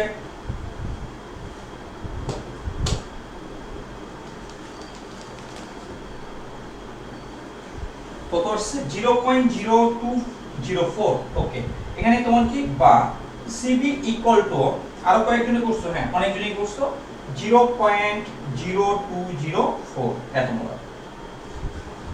এটার অ্যানসার, এটা হচ্ছে অ্যানসার। এটা অ্যানসারও লিখে রাখো, এটাই হচ্ছে।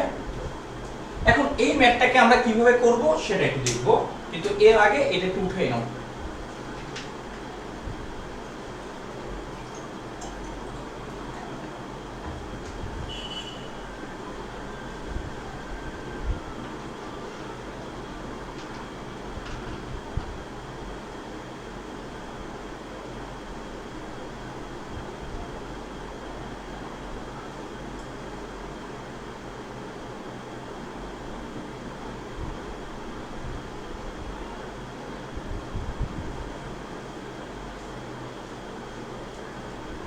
ওকে, তুমি একটু দেখো কারো কোনো ডাউট আছে কিনা বলো।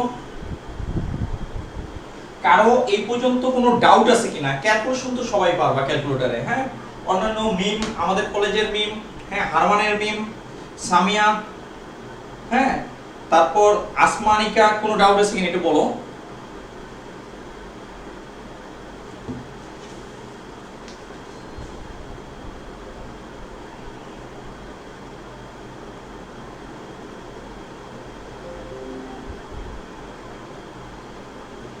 ওকে, তুমি দেখো আমরা এখন বিকল্প পদ্ধতি অ্যাপ্লাই করব। বিকল্প পদ্ধতির সুবিধাটা হচ্ছে তুমি যদি বিক্রিয়া নাও পারো তাহলে ক্যালকুলেশন হবে। সবসময় মনে করবা বিক্রিয়া যদি তুমি না পারো তাহলে তুমি কোনো জায়গায় অ্যাডমিশনও চান্স পাবে না। এই মেথডগুলো কি আমাদের ভালো কাজ করবে কিসের জন্য বলতো? ক্রিয়েটিভ কোশ্চেন এক্সাম, পাবলিক এক্সামের জন্য কাজ করবে, বাট অ্যাডমিশনের জন্য তোমার বিকল্প কি 100% তোমাকে সাপোর্ট দেবে। বিকল্প মেথডটা তোমাকে অ্যাডমিশনের জন্য অনেক বেশি সাপোর্ট দেবে। বিকল্পর সাহায্যে তুমি কি করবা, এটার সাথে রিয়েল মেথডটা বোঝা যাবে, বাট বিকল্পর সাহায্যে কি হবে, তোমাকে অ্যাডমিশন টেস্টে অনেক বেশি টাইম তোমাকে সেভ করবে। হ্যাঁ, এই কারণে আমি বিকল্পটা তোমাকে দেখাচ্ছি। ওকে, এটার বিকল্প পদ্ধতি।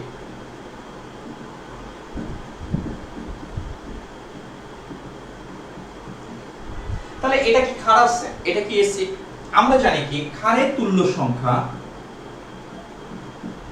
আমরা জানি কি এখানে ক্ষারের তুল্য সংখ্যা ইনটু ক্ষারের মোল সংখ্যা, এটা কি মোল সংখ্যা। এখানে ক্ষার হিসেবে কি আছে বলতো? Sodium carbonate. ক্ষারের মোল সংখ্যা ইকুয়াল টু হবে কি বলতো? অ্যাসিডের তুল্য সংখ্যা ইনটু তোমার কি হবে, এটা কার? ক্ষারের। এটাও লিখে দাও কি ইনটু সোডিয়াম কার্বনেট, তাহলে জিনিসটা আরো ক্লিয়ার হয়ে যাবে। সোডিয়াম কার্বনেটের তুল্য সংখ্যা ইনটু কি সোডিয়াম কার্বনেটের কি বলতো তোমার কোন সংখ্যা হবে বলতো? মোল সংখ্যা। এটা এটার গুণফল দ্বারা ওইস মাইনাসের আয়নটা আমরা পরিমাপ করতে পারবো। এটা কি হবে বলতো? ই। এখানে কি হবে? ই ইনটু এটা H2SO4 এর তুল্য সংখ্যা ইনটু তোমার এখানে হবে কি তোমার সালফিউরিক অ্যাসিডের কি তোমার মোল সংখ্যা। এটা হইছে, এটা আমরা লেখা যায় যেহেতু একটাই ক্ষার আছে। এই ক্ষারকের কি হবে? তুল্য সংখ্যা এবং মোল সংখ্যার গুণফল এবং অ্যাসিডের তুল্য সংখ্যা এবং মোল সংখ্যার গুণফলটা পরস্পর সমান হবে। তাহলে এটার সাহায্যে দেখো সোডিয়াম কার্বনেট, এটা লবণ, আমি তো এটা লবণ দেখতেছি, এখন এটাকে ক্ষারে কনভার্ট করে তুমি যদি ক্যালকুলেশন করো সেটাও করা যায়, এর মধ্যে পানি অ্যাড করে সেটাও করা যায়। কিভাবে করবে সেটাও আমি তোমাকে দেখাচ্ছি একটু পর। এখন একটু দেখো এটা সোডিয়াম কার্বনেট, আমি যদি লবণের সাহায্যে করি লবণের ক্ষেত্রে যা আসবে, যেমন আমরা কি তোমার সালফার ডাই অক্সাইড এটাকেও করা যায়, আর এটাকে অ্যাসিডে কনভার্ট করেও করা যায়, যেমন পানি যোগ করে আমি করছি, কিন্তু এটাকে কনভার্ট করেও করা যায়, H2SO3 কিন্তু করছি। এটা তুল্য সংখ্যা কত হইছে বলো তো? 2। সো এটারও তুল্য সংখ্যা 2। এটা লবণের সাহায্যে করা যায়, এটা সালফার ডাই অক্সাইডের সাহায্যে করা যায়, বাট এটা কি তোমার অ্যাসিডে কনভার্ট করেও কি তোমার করা যায়। সোডিয়াম কার্বনেটকে লবণের তুল্য সংখ্যার সাহায্যে করা যায়, আর এটাকে ক্ষারে আমরা কনভার্ট করে এর তুল্য সংখ্যাটা আমরা নির্ণয় করতে পারি। কিভাবে করব সেটা আমি দেখাচ্ছি। যেহেতু এটা লবণ আমি জানি দুটো তুল্য সংখ্যা সমান হবে, যেহেতু লবণ এটা আমরা জানি লবণের তুল্য সংখ্যা কি ক্যাটনের টোটাল চার্জ সংখ্যা, তাহলে এখানে টোটাল চার সংখ্যা কত? 2। তুমি কি এটার কি মোল সংখ্যা, এটার কি আমরা ঘনমাত্রা নির্ণয় করতে চাই, এটার কি ঘনমাত্রা, তাহলে মোল সংখ্যা n ইকুয়াল টু কি v into c, n equal to কি বলতো v into c, v into কি বলতো c। তাহলে v মানে কি বলতো, এখানে কি সোডিয়াম কার্বনেটের আয়তন, আর c মানে কি সোডিয়াম কার্বনেটের কি বলতো এই ঘনমাত্রা, ইকুয়াল টু, এখানে একটু দেখো এটা H2S উপরে তুল্য সংখ্যা, এটা এসিড কয়টা H+ ডোনেট করে? 2টা, ফলে এই কারণে এটা কি হবে তুল্য সংখ্যা কত? 2। তুমি দেখো এটার কি তোমার মোল সংখ্যা, তাই এটার কি মোল সংখ্যা যদি থাকে তাহলে সেটাকে আমরা দেখো এখানে কিন্তু মোল সংখ্যা দেওয়া নাই, এটা মোল সংখ্যাটা দেওয়া আছে কি আয়তন আর কির মাধ্যমে? ঘনমাত্রার মাধ্যমে। এখানে কিন্তু মোল সংখ্যা নাই, এটা আয়তন আর ঘনমাত্রা, তাই এটার আয়তন এটা কি n ইকুয়াল টু কি v ইনটু c, এর মানে কি v ইনটু c, তার মানে এটা কি H2SO4 এর কি আয়তন, আর এটা কি H2SO4 এর কি বলতো ঘনমাত্রা। তাহলে আমি যদি এই সূত্রটাকে আমি যদি বসাই, এটা দেখো 2 ইনটু সোডিয়াম কার্বনেটের আয়তনটা তোমার দেওয়া আছে কত ভাই? 25, এটা অবশ্যই লিটারে নিতে হবে, এটা ঘনমাত্রা আমরা বের করতে চাই, এটা কি 2 ইনটু এসিডের আয়তন দেওয়া আছে কত? 10 ইনটু 2, এটা সূত্র ব্যবহার করতে হলে অবশ্যই তোমার 1000 দ্বারা ভাগ করে নিতে হবে। এটার ঘনমাত্রা কত দেওয়া আছে? CH2SO4 0.0 কত বলতো 5। এটাকে কেন আমরা এটাকে চেঞ্জ করছি, মোল সংখ্যাটাকে কেন আমরা আয়তন ঘনমাত্রায় চেঞ্জ করছি? কারণ এসিডের পরিমাণটা আয়তন আর ঘনমাত্রার মাধ্যমে রিপ্রেজেন্ট, এই কারণে এটাকে কনভার্ট। যদি মোল সংখ্যা দেওয়া থাকতো সরাসরি বের। দেখো আমরা কিন্তু সব জানি, বাট এটা আমাদের কাছে কি আননোন, সো আমরা এখানে কি সোডিয়াম কার্বনেটের আমরা এখানে ঘনমাত্রাটা বের করতে পারবো। তাহলে এখানে কি অতএব সোডিয়াম কার্বনেটের ঘনমাত্রা 0.0204 কি তোমার এত মোলার, এটা হবে आंसर। ঠিক আছে, এটা হবে কি তোমার आंसर। এখানে একটু সাইড নোট একটু আমরা লিখে নেব, এখানে সাইড নোটটা কি লিখবো সেটা আমরা বলে দিচ্ছি। এই পর্যন্ত দেখো কারো কোনো ডাউট আছে কিনা এই মেথডটা?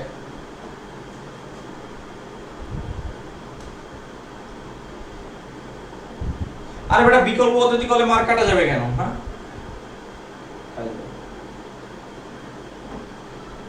ও তানভীর বলছো, হ্যাঁ তানভীর বিকল্প পদ্ধতি করলে অবশ্যই তোমার মার্ক কাটার কোনো পসিবিলিটি নাই। হ্যাঁ এখন কিছু আছে কি তোমার বার্ধক্য মাথার ভিতর সেট করা, ওরা কি এই মেথড না করলে তো ই নাই, এটা পড়ায় তুমি যেভাবে বুঝাবা সেভাবেই তোমার মার্ক। হ্যাঁ যদি সেটা সঠিক পদ্ধতি হয়। এখন তোমার তো এটা এক্সপেরিমেন্টালি প্রুফ, আমি তোমাকে এটা তো প্রুফ করে আসছি, আমি তো বলি নাই যে ধরি এটা ইকুয়াল টু এটা, এটা তো ধরি নাই। কথা কি বুঝছো? এটা অবশ্যই তোমার ই করা যাবে, এটার সাহায্যে মিশ্রণের প্রকৃত নির্ণয় করা যাবে।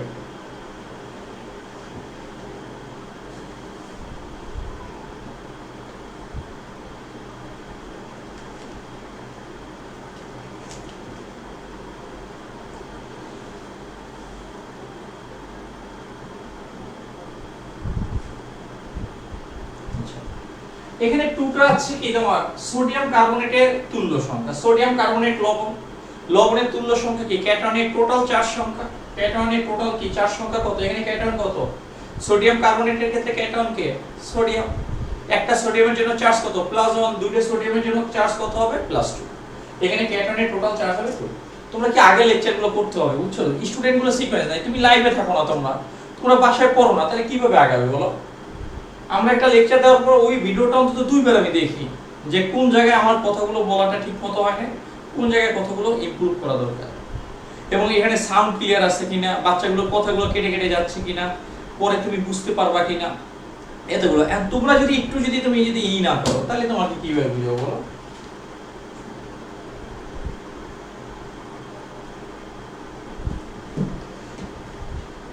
আমরা সেকেন্ড ম্যাথটা আমরা করব।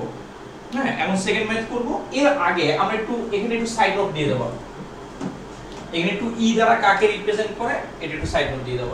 এখানে সাইড নোটটা আমরা এখান থেকে একটু ডিলিট করে দিচ্ছি, এখানে একটু সাইড নোট দিয়ে দেব, বা এখানে সাইড নোট বলবো যে স্যার এত বড় ইকুয়েশন আপনি সাইড নোট কিভাবে দাও, তাহলে উপরে দাও তারপর সূত্র অ্যাপ্লাই করো। এখানে সোডিয়াম কার্বনেটের তুল্য সংখ্যা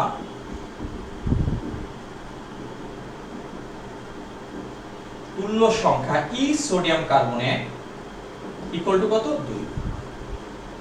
তারপর এখানে কি অ্যাসিডের আয়তনটা একটু দিয়ে দাও, তোমার 25 × 10 ইনভার্স 3 এত লিটার। সাইড নোট দিবা, হ্যাঁ ভালো কলেজগুলো আবার সাইড নোট না দিলে কিন্তু কেটে দেয়, হ্যাঁ হোলি ক্রস বা অন্যান্য কলেজগুলো।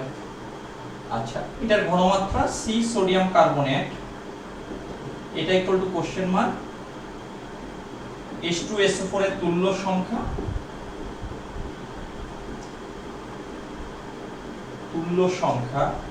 E equal to H2SO4 equal to কত 2।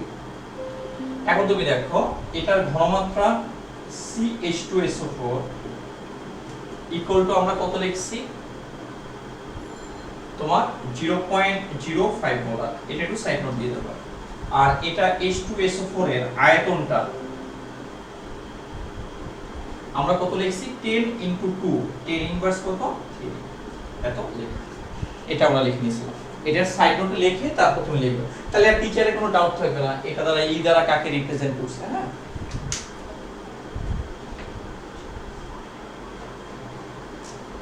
তুমি একটু দেখো, আমরা এখন দেখো সোডিয়াম কার্বনেটকে একবার বলি ক্ষার, তুল্য সংখ্যার ক্ষেত্রে এটাকে লবণ বলতেছি, কথা কি লাগে না? এটা দেখো আমরা এখানে আমরা নোট দিই সোডিয়াম কার্বনেট এটা যদি পানিতে যদি অ্যাড করা হয় তাহলে এখানে তৈরি হয় সোডিয়াম হাইড্রোক্সাইড আর এখানে তৈরি হয় কার্বনিক অ্যাসিড। এই বিক্রিয়াটাকে যদি ব্যালেন্স করি দেখো তাহলে এখানে কত আসবে 2 গুণ, কার্বনিক অ্যাসিড ভেঙে যায়, পানি আর কার্বন ডাই অক্সাইড সেটা পরে আমি এখানে কার্বনিক অ্যাসিড লিখলাম 2 সোডিয়াম হাইড্রোক্সাইড। এটা হাইড্রোজেন 2 2 কত 4, তাহলে এখানে কত হবে 2 গুণ। দেখো তো সবকিছু মিলে আছে কিনা, দুটো সোডিয়াম 2 2 কত 4, 2 2 গুণে 4, দুটো অক্সিজেন কার্বন। দেখো এখন তুমি যদি এই লবণের তুল্য সংখ্যা যদি নির্ণয় করো, এই লবণের তুল্য সংখ্যা কত বলো তো 2। এটাকে ক্ষারে কনভার্ট করেও দেখো এখানে কয়টা সোডিয়াম হাইড্রোক্সাইড আছে 2টা, একটা সোডিয়াম হাইড্রোক্সাইডের জন্য তুল্য সংখ্যা কত 1, আর 2টা সোডিয়াম হাইড্রোক্সাইডের জন্য তোমার কি তুল্য সংখ্যা কত আসবে 2। কয়টা সোডিয়াম হাইড্রোক্সাইড তৈরি করে 2টা, একটা সোডিয়াম হাইড্রোক্সাইডের জন্য 1 আসবে, দুটার জন্য কত আসবে 2 আসবে। আমার কথা বুঝছো কিনা? তুমি যদি ক্ষারেও কনভার্ট করো তাহলে কয়টা সোডিয়াম হাইড্রোক্সাইড তৈরি করে 2টা, তাহলে তার তুল্য সংখ্যা কত হবে, একটার জন্য 1 হবে, দুইটার জন্য 2 হয়ে যাবে। তখন এটা ইকুয়াল টু কি তোমার ক্যালকুলেশন চলে আসবে। বাট তুমি এটা মনে রাখো না, এত কমপ্লেক্স যদি তুমি মনে রাখো তাহলে মাথায় রাখতে পারবে না। আমি জাস্ট এটা দেখাইলাম, এটা আমি ডিলিটও করে দেব এখন। হ্যাঁ তুমি জাস্ট যেটা লবণ থাকবে আমি ধরবো এটা জলীয় দ্রবণটা ক্ষার ধরবে, বাট এটাকে যদি ক্ষারে কনভার্ট করো দেখবে যে তার দ্বিগুণ পরিমাণ, যেমন সালফার ডাই অক্সাইড পানিকে কনভার্ট করো সালফিউরাস অ্যাসিড, তখন এটা সেজ বের করে। সালফার ট্রাই অক্সাইড পানি কনভার্ট করো সালফুরিক অ্যাসিড। তোমার সোডিয়াম কার্বনেট পানি কনভার্ট করো 2 মোল সোডিয়াম হাইড্রোক্সাইড চলে যায়, তখন তার তুল্য সংখ্যা তোমার ওইরকম ভাবে ক্যালকুলেশন করা যায়। ওকে তুমি এটা দেখো, কারণ তুমি এত কথা মাথায় রাখতে পারবে না, এত পেঁচানো পেঁচানো কথা মাথায় রাখতে পারবে না। অ্যাটেনশন, আমরা কিভাবে বুঝবো এই লবণটা ক্ষারধর্মী নাকি এই লবণটা কি তোমার অ্যাসিড ধর্মী, আমরা কিভাবে বুঝবো? তুমি মনে করবা এটা মনে করো সোডিয়াম কার্বনেট। এখন সোডিয়াম কার্বনেটের প্রথম এই যৌগে দুটো অংশ, একটা সোডিয়াম একটা এই প্রথম অংশ দেখো যে একটা লবণের দুটো অংশ থাকে, একটা লবণের দুটো অংশ থাকে, যেমন সোডিয়াম ক্লোরাইড, একটা ক্যাটায়ন একটা অ্যানায়ন লিখছিলাম, একটা লিখছিলাম কি বলতো অ্যানায়ন, এইভাবে লিখছিলাম আয়ন শনাক্তকরণে। ক্যাটায়নটা আসে ক্ষার থেকে, এটা কোনটা থেকে আসে ক্ষার থেকে, এভাবে লিখছি এটা ক্ষার থেকে আসে, এইজন্য এটাকে আমরা কি বলি ক্ষারীয় বলি। আর অ্যানায়নটা কোথা থেকে আসে অ্যাসিড থেকে, তাহলে এটা হবে কি বলতো অ্যাসিডীয় মৌল। তাহলে এটা কি ক্যাটায়ন, তাই ক্যাটায়ন থেকে তোমার অলওয়েজ তৈরি হবে ক্ষার। সোডিয়ামের ক্ষার কোনটা সোডিয়াম হাইড্রোক্সাইড। আর এই অ্যানায়ন থেকে এটা কি ক্যাটায়ন অংশ, এটা কি অ্যানায়ন অংশ, এটা ক্যাটায়ন, এটা যুগের প্রথমটা ক্যাটায়ন পরেরটা কি অ্যানায়ন অংশ। এটা থেকে সোডিয়ামের ক্ষার কোনটা সোডিয়াম হাইড্রোক্সাইড, অ্যানায়নের ক্ষার কোনটা কার্বনিক অ্যাসিড। এটা পানিতে দিলে এটা হবে। এই ক্ষারটা শক্তিশালী আর এটা কি দুর্বল, এটা দুর্বল এসিড। যদি এটা যেটা শক্তিশালী হবে জলীয় দ্রবণটা সেটা হবে, যদি ক্ষারটা শক্তিশালী হয়, ক্ষারটা কি শক্তিশালী, এই কারণে কি এর জলীয় দ্রবণ কি হবে, ক্ষার হবে। মানে শর্টকাটে বলছি ক্ষার হবে। এখন তুমি বলবা যে স্যার কোনটা দুর্বল আর কোনটা শক্তিশালী, এটাই তো আমি বুঝি না, সেটাও ব্যাখ্যা আছে। এটা একটু দেখো, আমরা যদি দ্বিতীয় কন্ডিশনে যাই, মনে করো অ্যামোনিয়াম ক্লোরাইড, তাহলে এটা দুটো অংশ, একটা ক্যাটায়ন আর একটা কি আয়ন, একটা ক্যাটায়ন একটা আয়ন। ক্যাটায়ন থেকে অলওয়েজ ক্ষার, অ্যামোনিয়ামের ক্ষার কোনটা, অ্যামোনিয়াম হাইড্রোক্সাইড, আর অ্যানায়নের ক্ষার এটা, এই Cl এর অ্যাসিড কোনটা, Cl এর HCl, এটা দুর্বল, এটা দুর্বল ক্ষার, এটা কি বলতো শক্তিশালী, শক্তিশালী অ্যাসিড। তাহলে কে শক্তিশালী, অ্যাসিড, এজন্য এটার জলীয় দ্রবণ কি হবে, এটার জলীয় দ্রবণ কি হবে, অ্যাসিড ধর্মী হবে। মানে এগুলো শর্টকাটে বোঝানোর জন্য, এগুলো ব্যাখ্যা আরো আছে। জলীয় দ্রবণ কি হবে, অ্যাসিড ধর্মী হবে। আমি যদি সোডিয়াম ক্লোরাইডের ক্ষেত্রে যদি কনসিডার করি, সোডিয়াম ক্লোরাইড আসতেছি, এই পর্যন্ত তুমি বুঝতে পারছো কিনা? একটা লবণের প্রথম ক্যাটায়ন থেকে অ্যানায়ন, ক্যাটায়ন থেকে ক্ষার লিখবে, অ্যানায়ন থেকে অ্যাসিড লিখবে। তোমার মাথার বুদ্ধি থাকলে বুঝতে পারবা কে শক্তিশালী কে দুর্বল। এটা যদি বুঝতে পারো তাহলে বলতে পারবা যেটা যদি শক্তিশালী থাকে, এটা শক্তিশালী এটা দুর্বল, তাহলে শক্তিশালীটা হবে অলওয়েজ। তাহলে এটা শক্তিশালী হওয়ার কারণে এই জলীয় দ্রবণ ক্ষার জন্য, এটা কি দুর্বল ক্ষার, এটা কি শক্তিশালী অ্যাসিড, জলীয়, দুটোই যদি শক্তিশালী থাকে তাহলে জলীয় দ্রবণ নিরপেক্ষ, দুটোই যদি তোমার দুর্বল থাকে জলীয় দ্রবণ নিরপেক্ষ। ওকে, দেখো এই পর্যন্ত আসলে বুঝতে পারছো কিনা?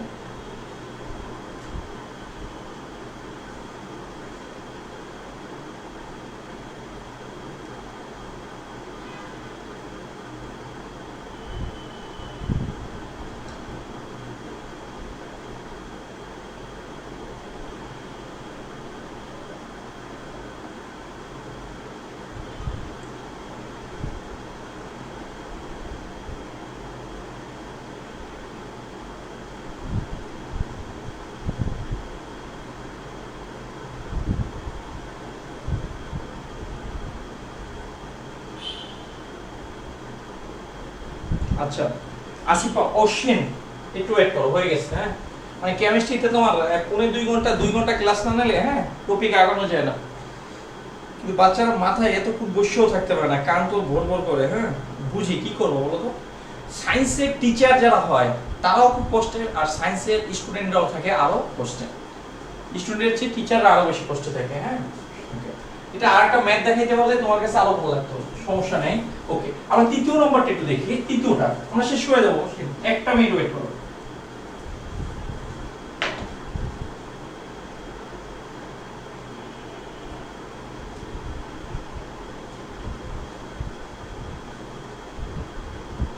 আচ্ছা সামিয়া, আমি তোমাকে এটাই বলছি আর কিছু না। আমি বলছি অ্যামোনিয়াম ক্লোরাইড, আমি বলছি অ্যামোনিয়াম ক্লোরাইড, এটা প্রথমটা ধনাত্মক পরেরটা ঋণাত্মক। এটা কি ক্যাটায়ন আর এটা কি অ্যানায়ন। এই ক্যাটায়নের ক্ষার কোনটা, এর সাথে ওইস অ্যাড করে দেবা। অ্যানায়নের অ্যাসিড, ক্যাটায়ন থেকে অলওয়েজ ক্ষার হয়, কি হয়, ক্ষার হয়। আর অ্যানায়ন থেকে অলওয়েজ কি তৈরি হবে, অ্যাসিড তৈরি হবে। তাই ক্ষারকে রিপ্রেজেন্ট করে ওইস, এটার সাথে ওইস অ্যাড করে দাও। ক্ষারকে রিপ্রেজেন্ট করে কোনটা, ওইস মাইনাস, আর অ্যাসিডকে রিপ্রেজেন্ট করে কে, এইচ প্লাস। তাই এই এটার সাথে তুমি ওইস অ্যাড করে দাও, দেখবে ক্ষারটা হয়ে যাবে কি, অ্যামোনিয়াম হাইড্রোক্সাইড। এটা কি তোমার অ্যাসিড, তাই এটার সাথে এইচ প্লাস অ্যাড করে দাও, তাহলে দেখবে যে এটা অ্যাসিড হয়ে যাবে। এটা দুর্বল, আমরা বলে দেব কে দুর্বল আর কে শক্তিশালী পরে বলে দেব। হ্যাঁ, এটা কি শক্তিশালী কি তোমার অ্যাসিড।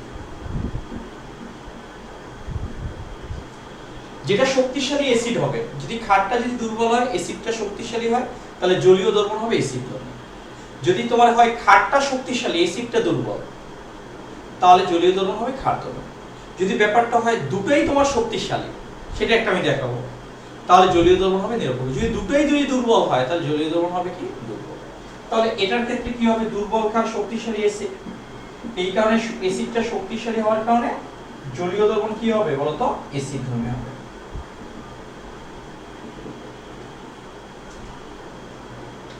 এখানে এটা দেখো, আমি যদি তৃতীয় নম্বর উদাহরণে দিই, থার্ড উদাহরণে যদি যাই, দেখো এটা আমরা যদি কনসিডার করি, যদি মনে করো সোডিয়াম ক্লোরাইড, এটা Na+ আর Cl-, এটা কি ক্যাটায়ন আর এটা কি বলতো NM। ক্যাটায়ন থেকে অলওয়েজ কি তৈরি হবে, ক্ষার। সোডিয়ামের ক্ষার কোনটা, সোডিয়াম হাইড্রোক্সাইড। Cl এর অ্যাসিড কোনটা, HCl। দুটোই শক্তিশালী, এটাও শক্তিশালী ক্ষার, এটাও কি শক্তিশালী কি অ্যাসিড, এটাও শক্তিশালী অ্যাসিড। তাহলে দুটোই যদি শক্তিশালী হয় তাহলে দ্রবণ হবে কি নিরপেক্ষ। তাহলে সোডিয়াম ক্লোরাইডের জলীয় দ্রবণ কি তোমার নিরপেক্ষ, অর্থাৎ সোডিয়াম ক্লোরাইডের লবণটা নিরপেক্ষ লবণ হবে, এটা অ্যাসিডও হবে না, এটা ক্ষার হবে না। ডাউট আছে কিনা সামিয়া? ওকে, ঠিক আছে। তাহলে এটা আগে একটু উঠিয়ে নাও, আমি একটু সরে নিই। তাহলে আজকে এ পর্যন্তই থাকবে। সবাই ভালো থাকো এবং সুস্থ থাকো। অবশ্যই নেক্সট লেকচারে আসার আগে তুল্য সংখ্যা, তুল্য ভর, তারপর তোমার এই যে সূত্রের সাহায্যে একটা অজানা দ্রবণের ঘনমাত্রা আমরা কিভাবে নির্ণয় করতে পারি, এই প্যারামিটারগুলো অবশ্যই তুমি শিখে আসবে। যদি না আসো তাহলে বোঝানো যাবে না, ম্যাথগুলো কমপ্লিট করা যাবে না। Bye bye.